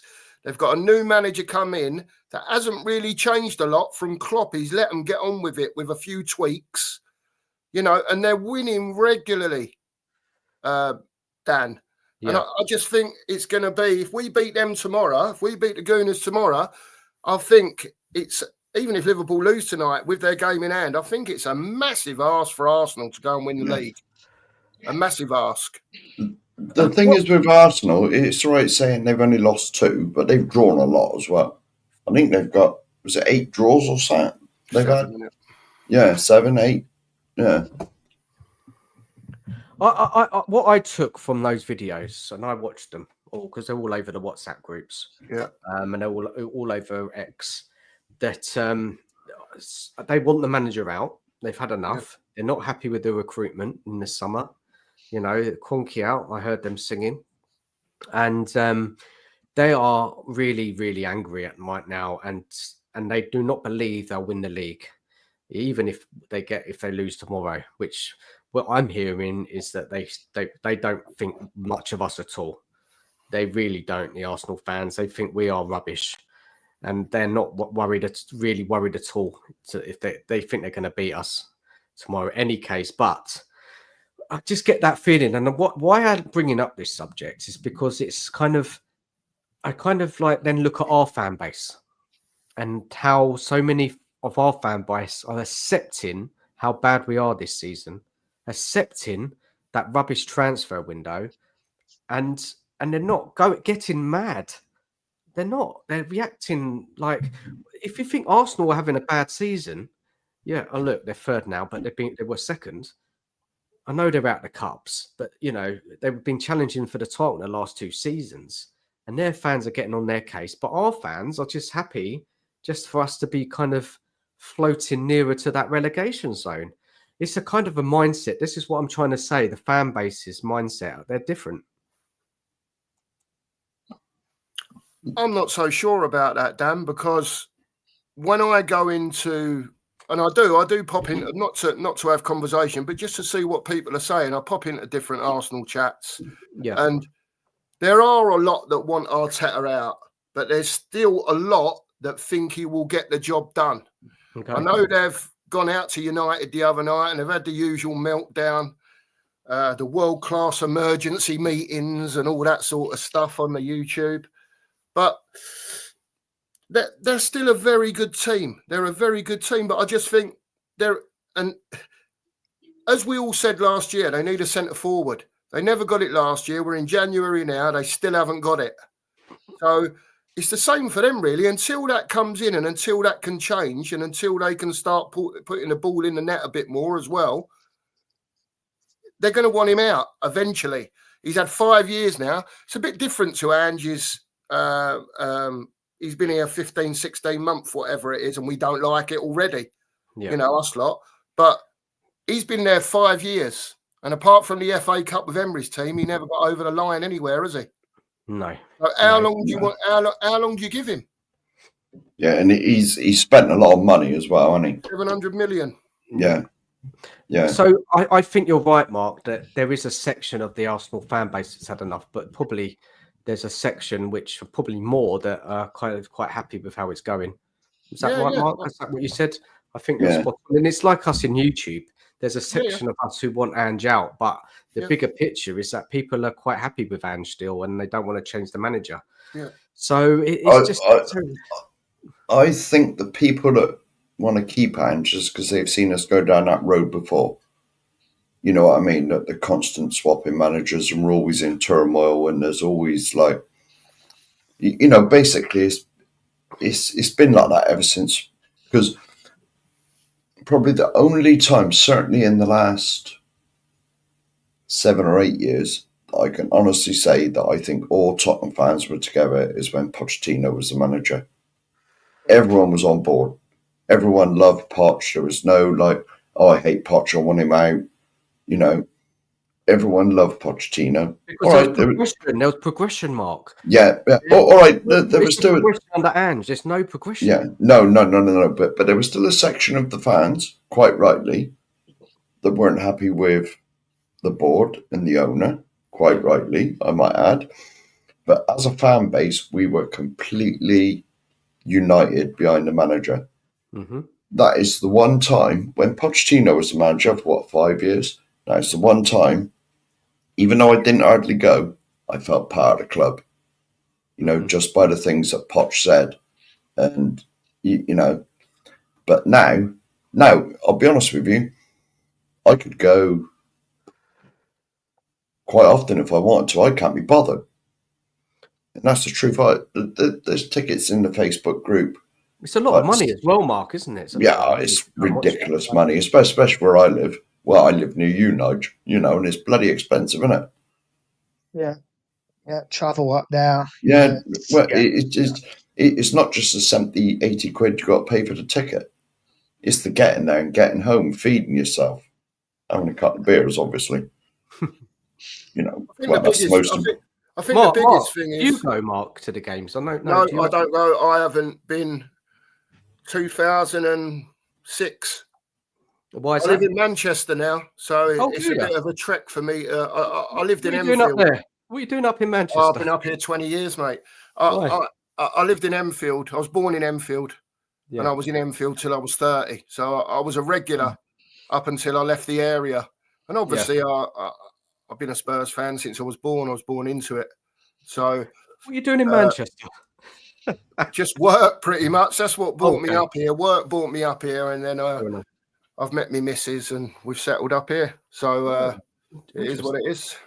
Cool. Fair enough, mate. Honestly, look, I haven't been. Last time I've been to a game was Pochettino's last season. That was the last match I went to, and I've refused to go. And also it's financial as well. I've got a young family. It's both really. I went to the protest a few weeks ago. But I just haven't been. I just don't want to put my money into the club, not under this Levy. He is, he's killing us, isn't he? Really. But look, let's stay away from that Levy debate. That's for another day, Dan, isn't it? That is. We could do a whole stream on that, couldn't we? And we will do. Let's go back to the game. So the importance of the game. So I had a question for everybody. Let me get that question up now. Who is the game bigger for? Importance-wise, I guess, as well. Oh, I think for us, absolutely. For Yeah. them, obviously they need to win it to stay in the title run. But for us, we need to be getting our league form back on track. We can't. So like Lee's put a comment in the bottom here. Blimey, we could be 5 points adrift of West Ham by Sunday. Now, when you look at it, we're only 3 games from third bottom. Yeah, 3 games as in wins and losses. There's 8 points. It's less than 3 games to third bottom. You know, it's not going to take much of a bad run like we're in now in the league for us to be there. You know, there's nothing to stop Ipswich going and getting 3 wins. They're the sort of team that can do that. They beat the Super Spurs, didn't they, at White Hart Lane? Yeah. So there's nothing to stop them going anywhere else and nicking results. And you've got to remember, we're coming up to the stage of the season now where those 3 teams at the bottom, they're going to be scrapping and fighting for every single point that they can get. I think Southampton are done, aren't they? Really? Yeah, they're done. But Yeah. I'm not done yet. Well, all right. There's 3 or 4 teams above them that are all looking over their shoulder, and they'll be scrapping and fighting for every single point they can get. Would I trust us to do that? No, certainly not. Because I think Andrew just do the same thing he's been doing. So, Mark, do you agree that this is a bigger game for us than Arsenal? Or are you just looking at it from a Tottenham perspective? Yeah. Now, take the league form out of it. I know that's probably the way the question is asked, but it's a big game for both sides, isn't it? Because let's face it, neither set of fans want to lose it, do we? Neither of us want to lose a game. So, like I said, it's horrible. I just turn my phone off, deal with it in the morning. But I agree with Mark. It's definitely bigger for us because we got to get some sort of consistency in the league. Or else we're going to from that game, even if it's a draw. Yeah. I'd snap your hand off now for a point. Yeah. Snap your hand off for a point. You would. You know, but it's obviously important for them because they still want to, you know, Arteta's been there, 5-6 years? They're still in the race. I know a lot of us don't believe they will do it, and I get that, but they are technically still in the race. And all they need to do is pick up a run. 5-6 wins in a row, and they're right up there. It's right up. And Nigel, what's your take on this? Bigger game for what each team? What's your call? I actually think it's a bigger game for Arsenal than it is for us. I get that we need a victory, but we've all agreed tonight that we shouldn't go down. There's 3 teams definitely worse than us. Yeah. And we're still in all the cup competitions. So we're still going for something. League form, we're not finishing top 4. We're not finishing probably top 7. So it really doesn't matter whether we finish 8th or 12th, 13th. It really doesn't matter, does it? Whereas Arsenal have to win to stay alive in the title race. So for me, it's a bigger game for Arsenal because it's all they've got left, really. There is that, yeah. Looking at it that way. So for me, a bigger game for it's a tough one. It really is because it's a big game for both teams, and especially the run we are in the league. They've been, you know, I know they're not out of the Carabao Cup yet, but they're most likely to. This is a good comment. I'm just going to read out in a second from Lee. I just think that the Arsenal fans, after their last 2 defeats, that, you know, they must win this game. If they lose this game to this Spurs team who are in shocking league form, I mean, that will really show how really struggling Arsenal are right now. Okay, so if we talk about Arsenal this season, they haven't been fantastic on the eye, have they? They've been very kind of defensive, a lot of direct balls, scoring a lot of goals from set pieces. They're not been pretty to watch, have they? Obviously, their quality has got them through so many games because they have good players.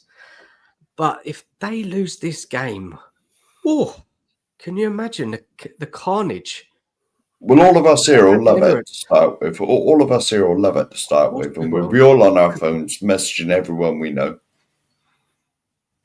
And then I'm going to But, ask you guys another question in a minute, but I'm going to save it because that's kind of like the final question around the game. yeah, But I just want to mention Lee's question, yeah. comment here. Glad to see a show where our worrying slide down the table is being discussed. So many of our fans on YouTube channels don't seem to realise how dangerous it's. Lee, Yeah, you're quite spot right. on, and Spot on, and Lee. we are. There's not many out there who discuss it. Yeah, there's not many channels. It's very small amount actually. A lot of the other channels say, look, we're only three wins off of seventh or something, you know, or I you don't know, understand I it. think I it has to be don't spoke understand about, it. doesn't it, at the end of the day? Yeah. Because whether you're 12th or not, you're 8 points off of the bottom three. Yeah, 3 it's not games. good enough, Mark. It's not good enough. I'm not going to swear. I promised myself I wouldn't swear on here tonight because I'm not a swearer. But to say that I'm appalled that we've lost 10 out of 20 games in the league this season for the, if you want, the quality of play, even the quality of players that are in that team now, there's no way that we should be anywhere near 12th place. we went through this, didn't we? It's just Saturday. disgusting. I think it's Yeah. disgusting, Dan. It is. I really do. We're all on the No. same page, all of us here tonight. Lee in the chat as well. We're all on the same page. We're all on the same page with this. So it's not good enough. And so, did we build a £1 billion stadium to sit 12th in the league? I don't think so. To be honest, Well, it hasn't you know what I improved, mean? does it, Mark? It hasn't improved us, is it? No. It's what you've only got. You've only got to look at the last season at Lane. We were undefeated at home. Guys, okay, let's go back to the game and then we can just have a free-for-all near the end of the stream and we can just go wherever we want. Let's just try and get this game wrapped up. Now, how do you think Spurs should approach this match in regards to kind of tactics? And Nigel, go first? Whoever wants to go first, I don't mind. I think he should set up pretty much how he did against Liverpool. I don't want to see inverted fullbacks. Mm-hmm. I don't want to see that. Now, if he wants to let one go at a time, yeah, that's fine. Like we was talking about, the other one can slide in. He's not going to play with a 6, and if he does, it'll be a miracle. Do you know what I mean? He hasn't done it yet, so why he's going to start tomorrow, I've got no idea. But I want to see a solid shape, yeah? And I want to see us press them hard, but in a solid shape. Does that make sense, Dan? Yeah, it does, yeah. Do you know what I mean? I don't want to see Son going and this one going and then that one going. If we're going to press as a team. It don't mean you have to do it by coming up over the halfway line. We don't have to do it the whole game, Mark, do we? No, we don't. Choose our moments. Exactly. That was just what I was coming to, Dan. Exactly. It hasn't got to be 100 miles an hour all the time. You know, like you say, pick your moments to press, yeah, and pick your moments when you get your chances to score, take them. Because we will get chances. It's all about whether we take them or not. But I want to see a solid, to start off with, like you say, let's get Martinelli wrapped up with Spence if he's going to play left back. Because the trouble is with Porro, because he's a wing back, he struggles defending, doesn't he? Yeah. You know, so I'm a bit worried about that ball going over the top of him if he plays right back. But we haven't really got any other choice, like we've discussed earlier. So I'd rather just see him sitting, be patient, take the sting out of the game, and then maybe we can take it to them a bit more after that. Okay. But I don't want to see no gung-ho stuff tomorrow. Dan and I 100% agree, man. Nigel, what's your take on it? How should we approach it? Yeah, I'm the same. I think we should start off with not a high line. I think we should start off maybe with a bit of a low block, look to catch them on the counter attack. The atmosphere is going to be hostile. It's the Emirates under the lights, North London derby. You know, it's going to be intense. We cannot be going gung-ho and just losing our heads. I think we have to be calm. And this is one thing I like about Kinski. I will say he is such a calming influence on the defence. I've noticed in the 2 games that he's played, he's been really calming. And I think that helps. So, yeah, just fend well. Don't play a high line. Don't invert fullbacks. And look to do the same as we did against City and Liverpool. You know, catch them on the transition. Counter-attack, isn't it? And Mm. I just think Porro, he played not bad against Liverpool, did he? And he played some wicked balls, didn't he? Do you remember them Yeah. balls? Yeah, to yeah. Solanke? Yeah. Was Yeah, it yeah, yeah. Solanke? There was one ball he played, was it Solanke? And he was through on goal and it was just offside. You know, he's got that in Yes. him, Yeah, Porro. yeah, yeah. He's got a pass in him. Yeah. If he just sits a bit back, more bit like a playmaker in midfield sort of thing. Do you know what I Yeah. mean? Mm. Just looking at because Long he's ball, got isn't he? So- he's got a great technically, isn't he? In the Yeah, he's got passing and vision as well, Dan, hasn't he? He has Yeah, got a bit of vision about him. yeah. And this is where, passing. to me, this is where the keeper comes in as well. Because how good was his distribution? Especially, well, obviously I never watched Sunday, but like the Liverpool game, you know, he's not afraid. Instead of like this tippy tappy and stuff when Foster was in goal, and you were terrified he was just going to. I mean, in that Liverpool game, he chipped over one of the whoever was on the right for Liverpool. He chipped it over him to probably Spence, whoever was out outside. Yeah, Like the whole crowd were like, "Ray!"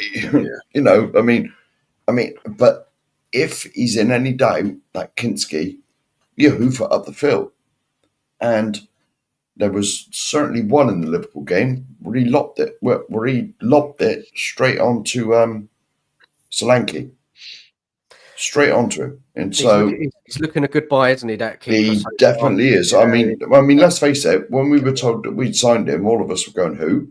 Yeah, Who? Who? Never heard of him." yeah. You know, but he's got a long way to go yet, Mark. He's got a long way to go yet. I'm not.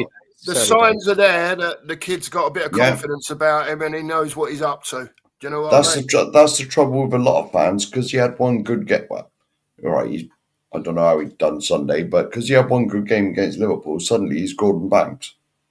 You know,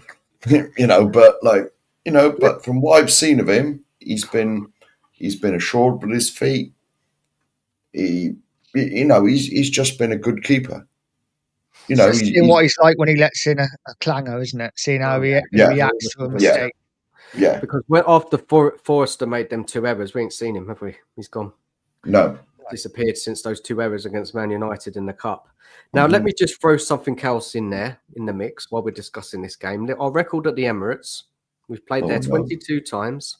We've had 2 wins, 7 draws, 13 defeats, conceded 52 goals there, and we've scored 28. So we have a very poor record at the new ground. Arsenal. Is that only league games or is that all games? All competitions, because the 2 wins, there was one, the famous one under Harry Redknapp with Kabul's header. Kabul. Yeah, I've said the 2. Yeah. And the Dele Alli chip. And that was in the League Cup game. In the League Cup game. Yeah. That was the 2-0 win. So, you know, and then you're looking at Arsenal haven't lost at home. I mean, it's got a draw written all over it, this game, isn't it? It's got a draw. And because Arsenal are not scoring many goals, we always concede anyway. Oh, okay, Liverpool, we didn't. But it's at Arsenal's ground. That's the difference. We were playing at home. So I think it's such a hard one to call.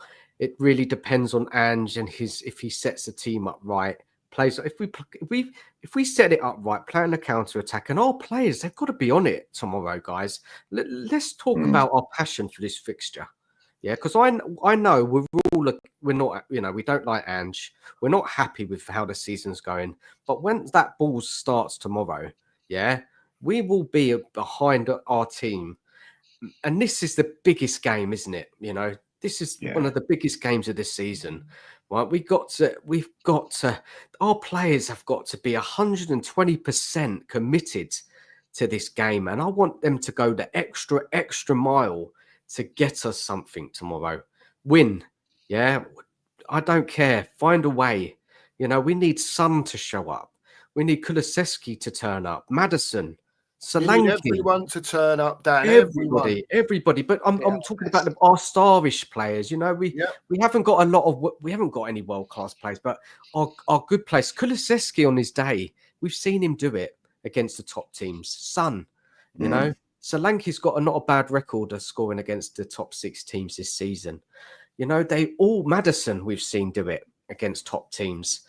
We have to we got to this team. I know Ange and his tactics and whatever, but the players' mindset, they have to know the importance of this fixture to win us this game or get something, put in a performance for us to be proud of.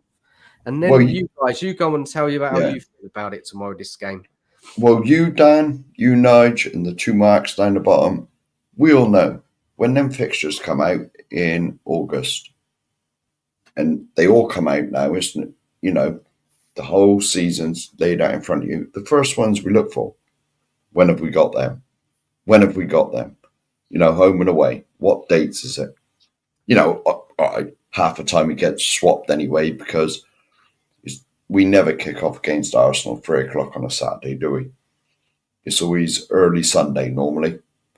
Early Sunday, and so all the fans can't get in the boozer to start with. It's normally like early Saturday, half 12, or 2 o'clock Sunday, and so all the fans can't get in the pub for 2 hours before, 4 hours before. You know, but like this is the game that we all look for. Both fixtures against them, and the next one is Chelsea. Let's face it, we're probably all the same. I definitely do. When are we playing Arsenal? It's the first game I look for. When are we playing Chelsea? You know, and I'm not sure, are the other three of you like that? Yeah. I was looking for when are we playing Tamworth, mate, the way our form is. Well, all right. There you go, happy days. Give it 5 years, mate, or 4 years. I'll just have my two pennies worth because I know Nigel say his bit while you've had Mark on first. Go for it. I'm with you, Dan. I want to see, even if we lose the game, I want to see my team give 100% plus in the North London derby. Yeah. Yeah. That's what you can ask for. It's just that is, for me, as a fan, that is taken as a given. I'm not talking about players making mistakes. I'm talking about effort. Yeah. If they can all have the same effort, then the camaraderie might come between them in that 90 minutes where we can nick something out of that game. But like you said, Dan, as well, tactics are going to be everything tomorrow. And if he goes the wrong way and he goes the gung-ho way, we're going to be in trouble. Yeah. Oh, can't see us beating him if he goes like that. I really can't.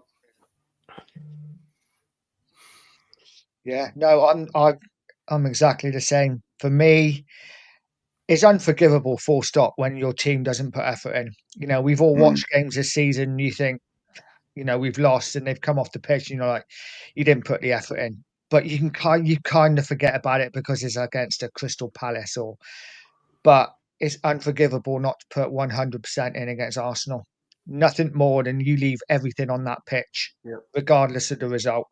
But for me, you know what? One of the only positive things about this season is we are capable of beating anyone on our day. Just as Mark said it as well, we're capable of losing to anyone on our day. But on our day, we can beat anybody. So we just got to hope we have a day tomorrow. Yeah. And I think we can. Absolutely agree. And how I know I've talked about how we're going to approach it, how we should approach it. How are Arsenal going to approach this? Exactly the same, I would say. Because they're going to attack us. What do you think they're just going to keep the ball? Because they've been to our grounds and they had the blueprint how to beat us. Low block, wait for a set piece goal or a counter attack goal, and they pulled it off. I can't see them doing that at home, though, Dan. Yeah, I can't see them doing that at home. I'm not saying they're going to go all out attack, but they're going to be trying to pick us off in the transition. You know that's going to be happening. And it all depends how we cope with it, how we set up tactically, the awareness of the players on the day, and like you say, the players being up for it. If they can't get up for tomorrow night, they might as well not be at Spurs, mate. Exactly. Exactly. Yeah, you know, exactly. Get rid of them all and get another lot in that want to play for this, mate, because this is what it's all about. If you want to come to Tottenham, you're coming to Tottenham to play for the team and to play for the fans. Get in there and do your thing. Do you know what I mean? That's why I want to see a couple come in. You know, we know what the usual leaving-omics are like, and probably no one to come in. You know, but we need quality in our team. If we're going to go down this road of Gray and Bergvall and others, youngsters, Mikey Moore and all sorts. There's 3 straight away, 18, 17 and 17 or whatever they are. So you've got to get a bit of quality in to nurture that young talent. Yeah. It's got to be done. If you don't nurture the young talent, rather than it going to here, it's only going to go to there, or it's going to stay where it is. And then it doesn't get any better. So we need to get some people, not world-class players, because we're not in that stratosphere of buying players, but we need good quality players in. I see today Arsenal going for Zubimendi, and everyone can say, well, Zubimendi wouldn't come to Spurs anyway. Listen, if you pay him enough, he's coming. Trust me. If you say to him, you're my focal point in your team, and we're going to build it around you with these youngsters and a couple of other quality players, he'll come. Mark, we're going to touch on that transfer window after we've discussed this Arsenal game, because we need to talk about it. I haven't got too much longer left. It's about 15 minutes. What I'm going to say, let's go round the panel with what our predictions are for tomorrow. Who's going to be brave to predict it? 2-2. 2-2 for Mark. I can't say we're going to 5-0 to us. That's definitely hard. That's definitely hard. But I'd love it. Can you imagine going there, absolutely smashing them to pieces, ruining their title hopes? You know, as bad. That's the dream, Mark. I know it is a dream, but like as bad as our season is, just to have that over them at the end of this, till the end of the season. Your season finished in like January, basically, because they're not winning the Champions League. If that happens, we'll definitely be back, won't we? Yeah. Spurs are back. Yeah. Yeah. But to be honest, well, apart from the 5-0 that was hard, I'd snatch your hand off for a point. Any point. You should go for a draw, yeah? Well, no, I'd like 5-0, but a draw minimum. Nigel, what's your prediction? Again, I snap your hand off for a point, but I've said all week I think Arsenal wins 3-1, so I'm going to have to stick with it. Boo, Nige, boo. Yeah, I was going to say, I was just about to say kick him off, but it's his show, so you can't kick him off. Yeah. Okay. Yeah. For me, there we go. If we sit up right, Arsenal are not scoring many goals. I think we've got a chance. I think we can get a draw tomorrow. I mean, I'm not going that far to get a win because we never win at the Emirates, really. And I just think Arsenal being at home and the pressure they're under, it'll be a kind of draw, 2-2 possibly, something like that. As long as Ange sets us up right and gives us a chance, by doing that way you play. If he plays the high press, high line, then I don't have any hope. But we'll see tomorrow. So interesting, guys, eh? So 3 draws and a loss. Is that right? Yep. And Lee in the chat's gone 2-2 as well, with Richarlison forcing an injury time in equaliser. But his head tells me 3-1. I totally get it, Lee. Honestly, I can see that as well. I can see us getting just beaten because Arsenal are a better team. I can never predict us to lose, though, just because I know all the crap I'm going to get on my phone. No, you've got to get behind the team, of course. Yeah. Massive game tomorrow. Yeah. The pressure is really on for both teams, and it's going to be a fascinating game. I don't know, say looking forward to it, because if we get beaten, then everyone's like, well, no one will be surprised. Yeah. But again, still, it's all about that pride, isn't it? It's all about that pride, and another defeat, 11th for this season, and it's just, I just don't want us to lose. Makes me cringe thinking about tomorrow night. It could be 11 defeats. Do you know what I mean? It's like madness. It's just the game. It's just that game where your emotions can go to the top of the scale or the bottom of the scale, depending on the result. If we win, you're over the moon. But if we lose, you're at the depths of the earth. Because no one likes to. Well, certainly being a Spurs fan, you don't like to lose to them. you know, and there was like 7 years where we didn't hardly lose to them. You know, but in the 90s and that, it was a regular occurrence.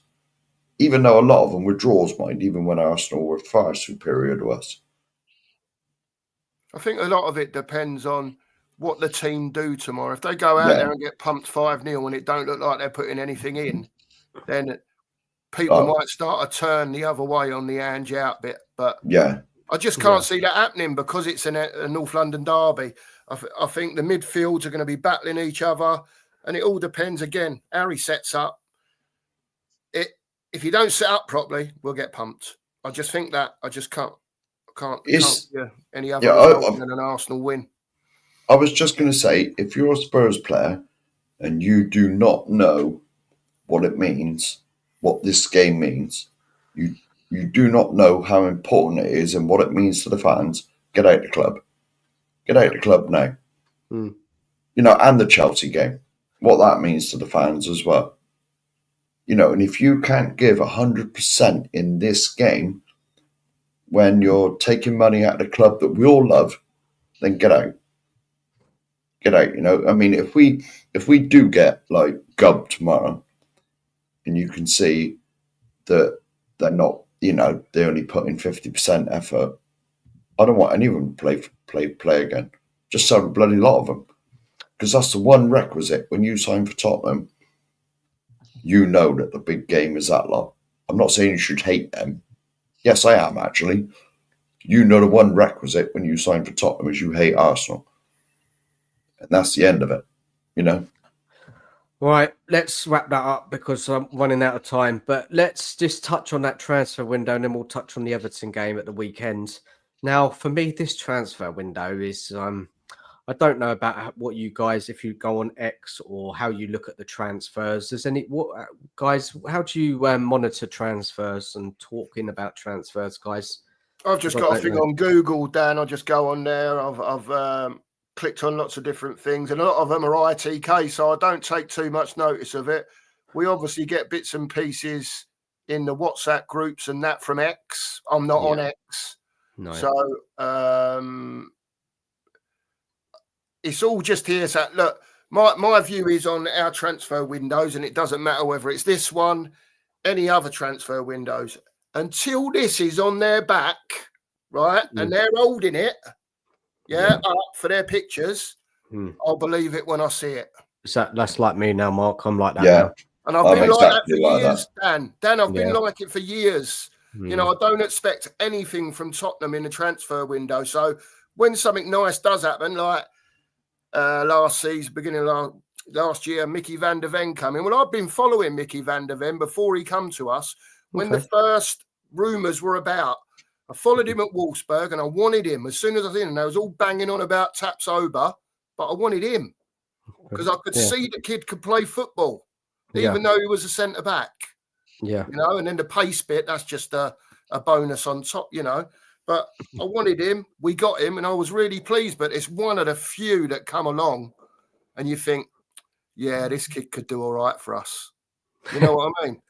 But fair enough. Is everybody similar to Mark and myself that we kind of, until we actually sign the player, it's from a real legit journalist that there's actually talks in going and it's close to medical?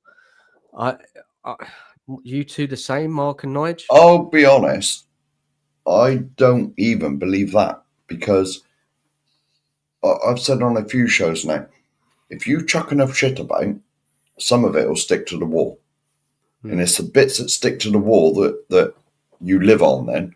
The rest of it that falls on the floor, you know, just gets discreetly forgotten about. You know, so I don't believe any of it. See, I get most of my... Until they sign. And so that's you're even a step up, similar. I watch Sky Sports News a lot. And like even the stuff you see on there, looking at so and so, it's just because they ain't got nothing else to say. Yeah, and that's what half these. It's all bullshit. Let's be real, guys. Yeah, and as far as I know, 99% of it is bullshit. As far as I know, you can earn money out of Twitter or X, whatever it's called these days. If your post gets X amount of likes and retweets and all that, And so half these people just put it out there to make money. Exactly. You know what I mean?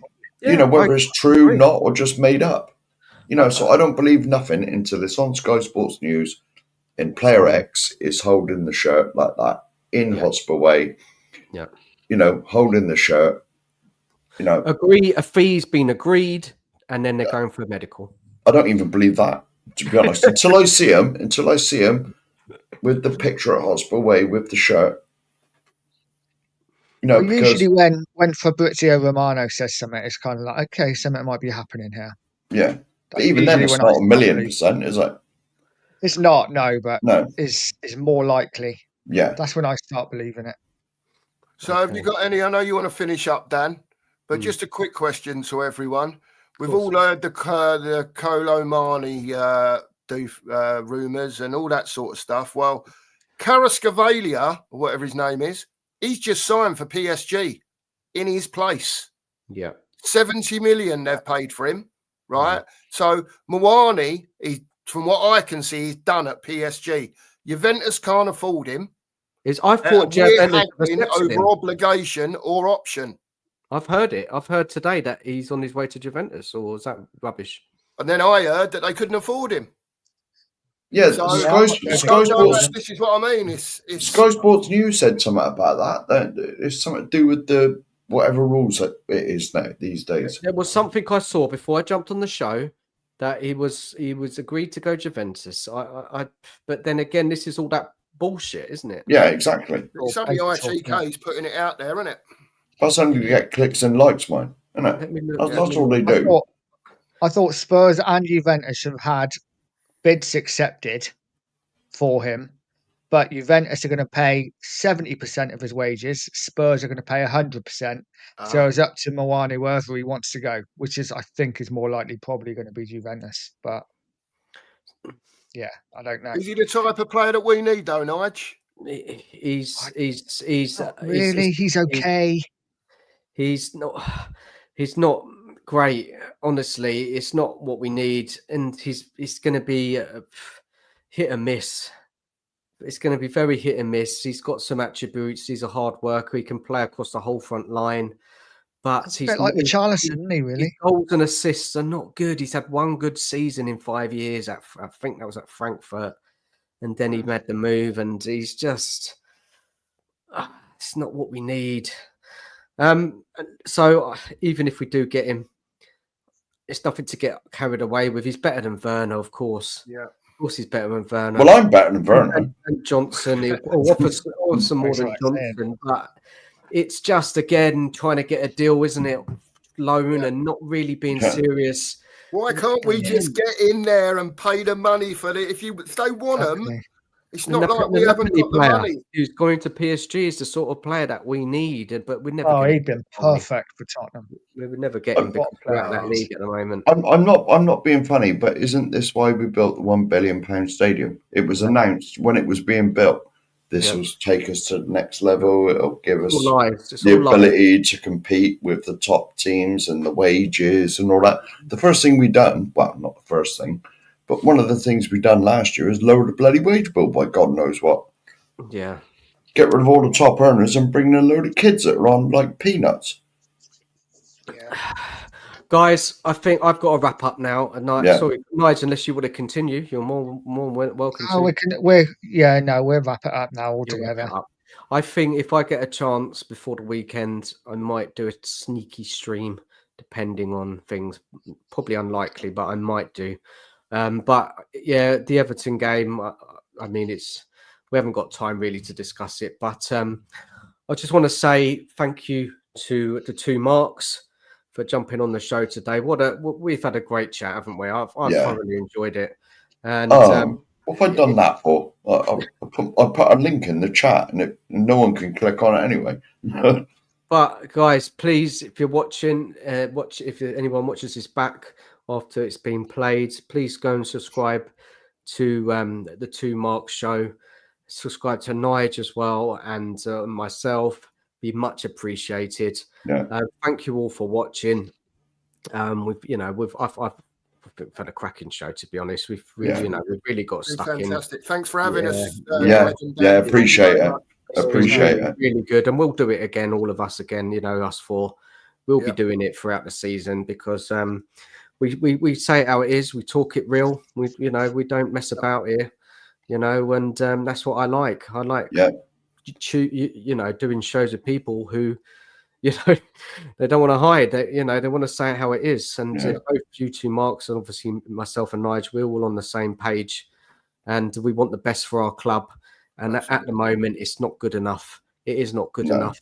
And if Ange doesn't sort this out in the next month, we haven't even had really much time to talk about that, but we will in future shows. And when we really get up and going, you two are definitely on the list to come on.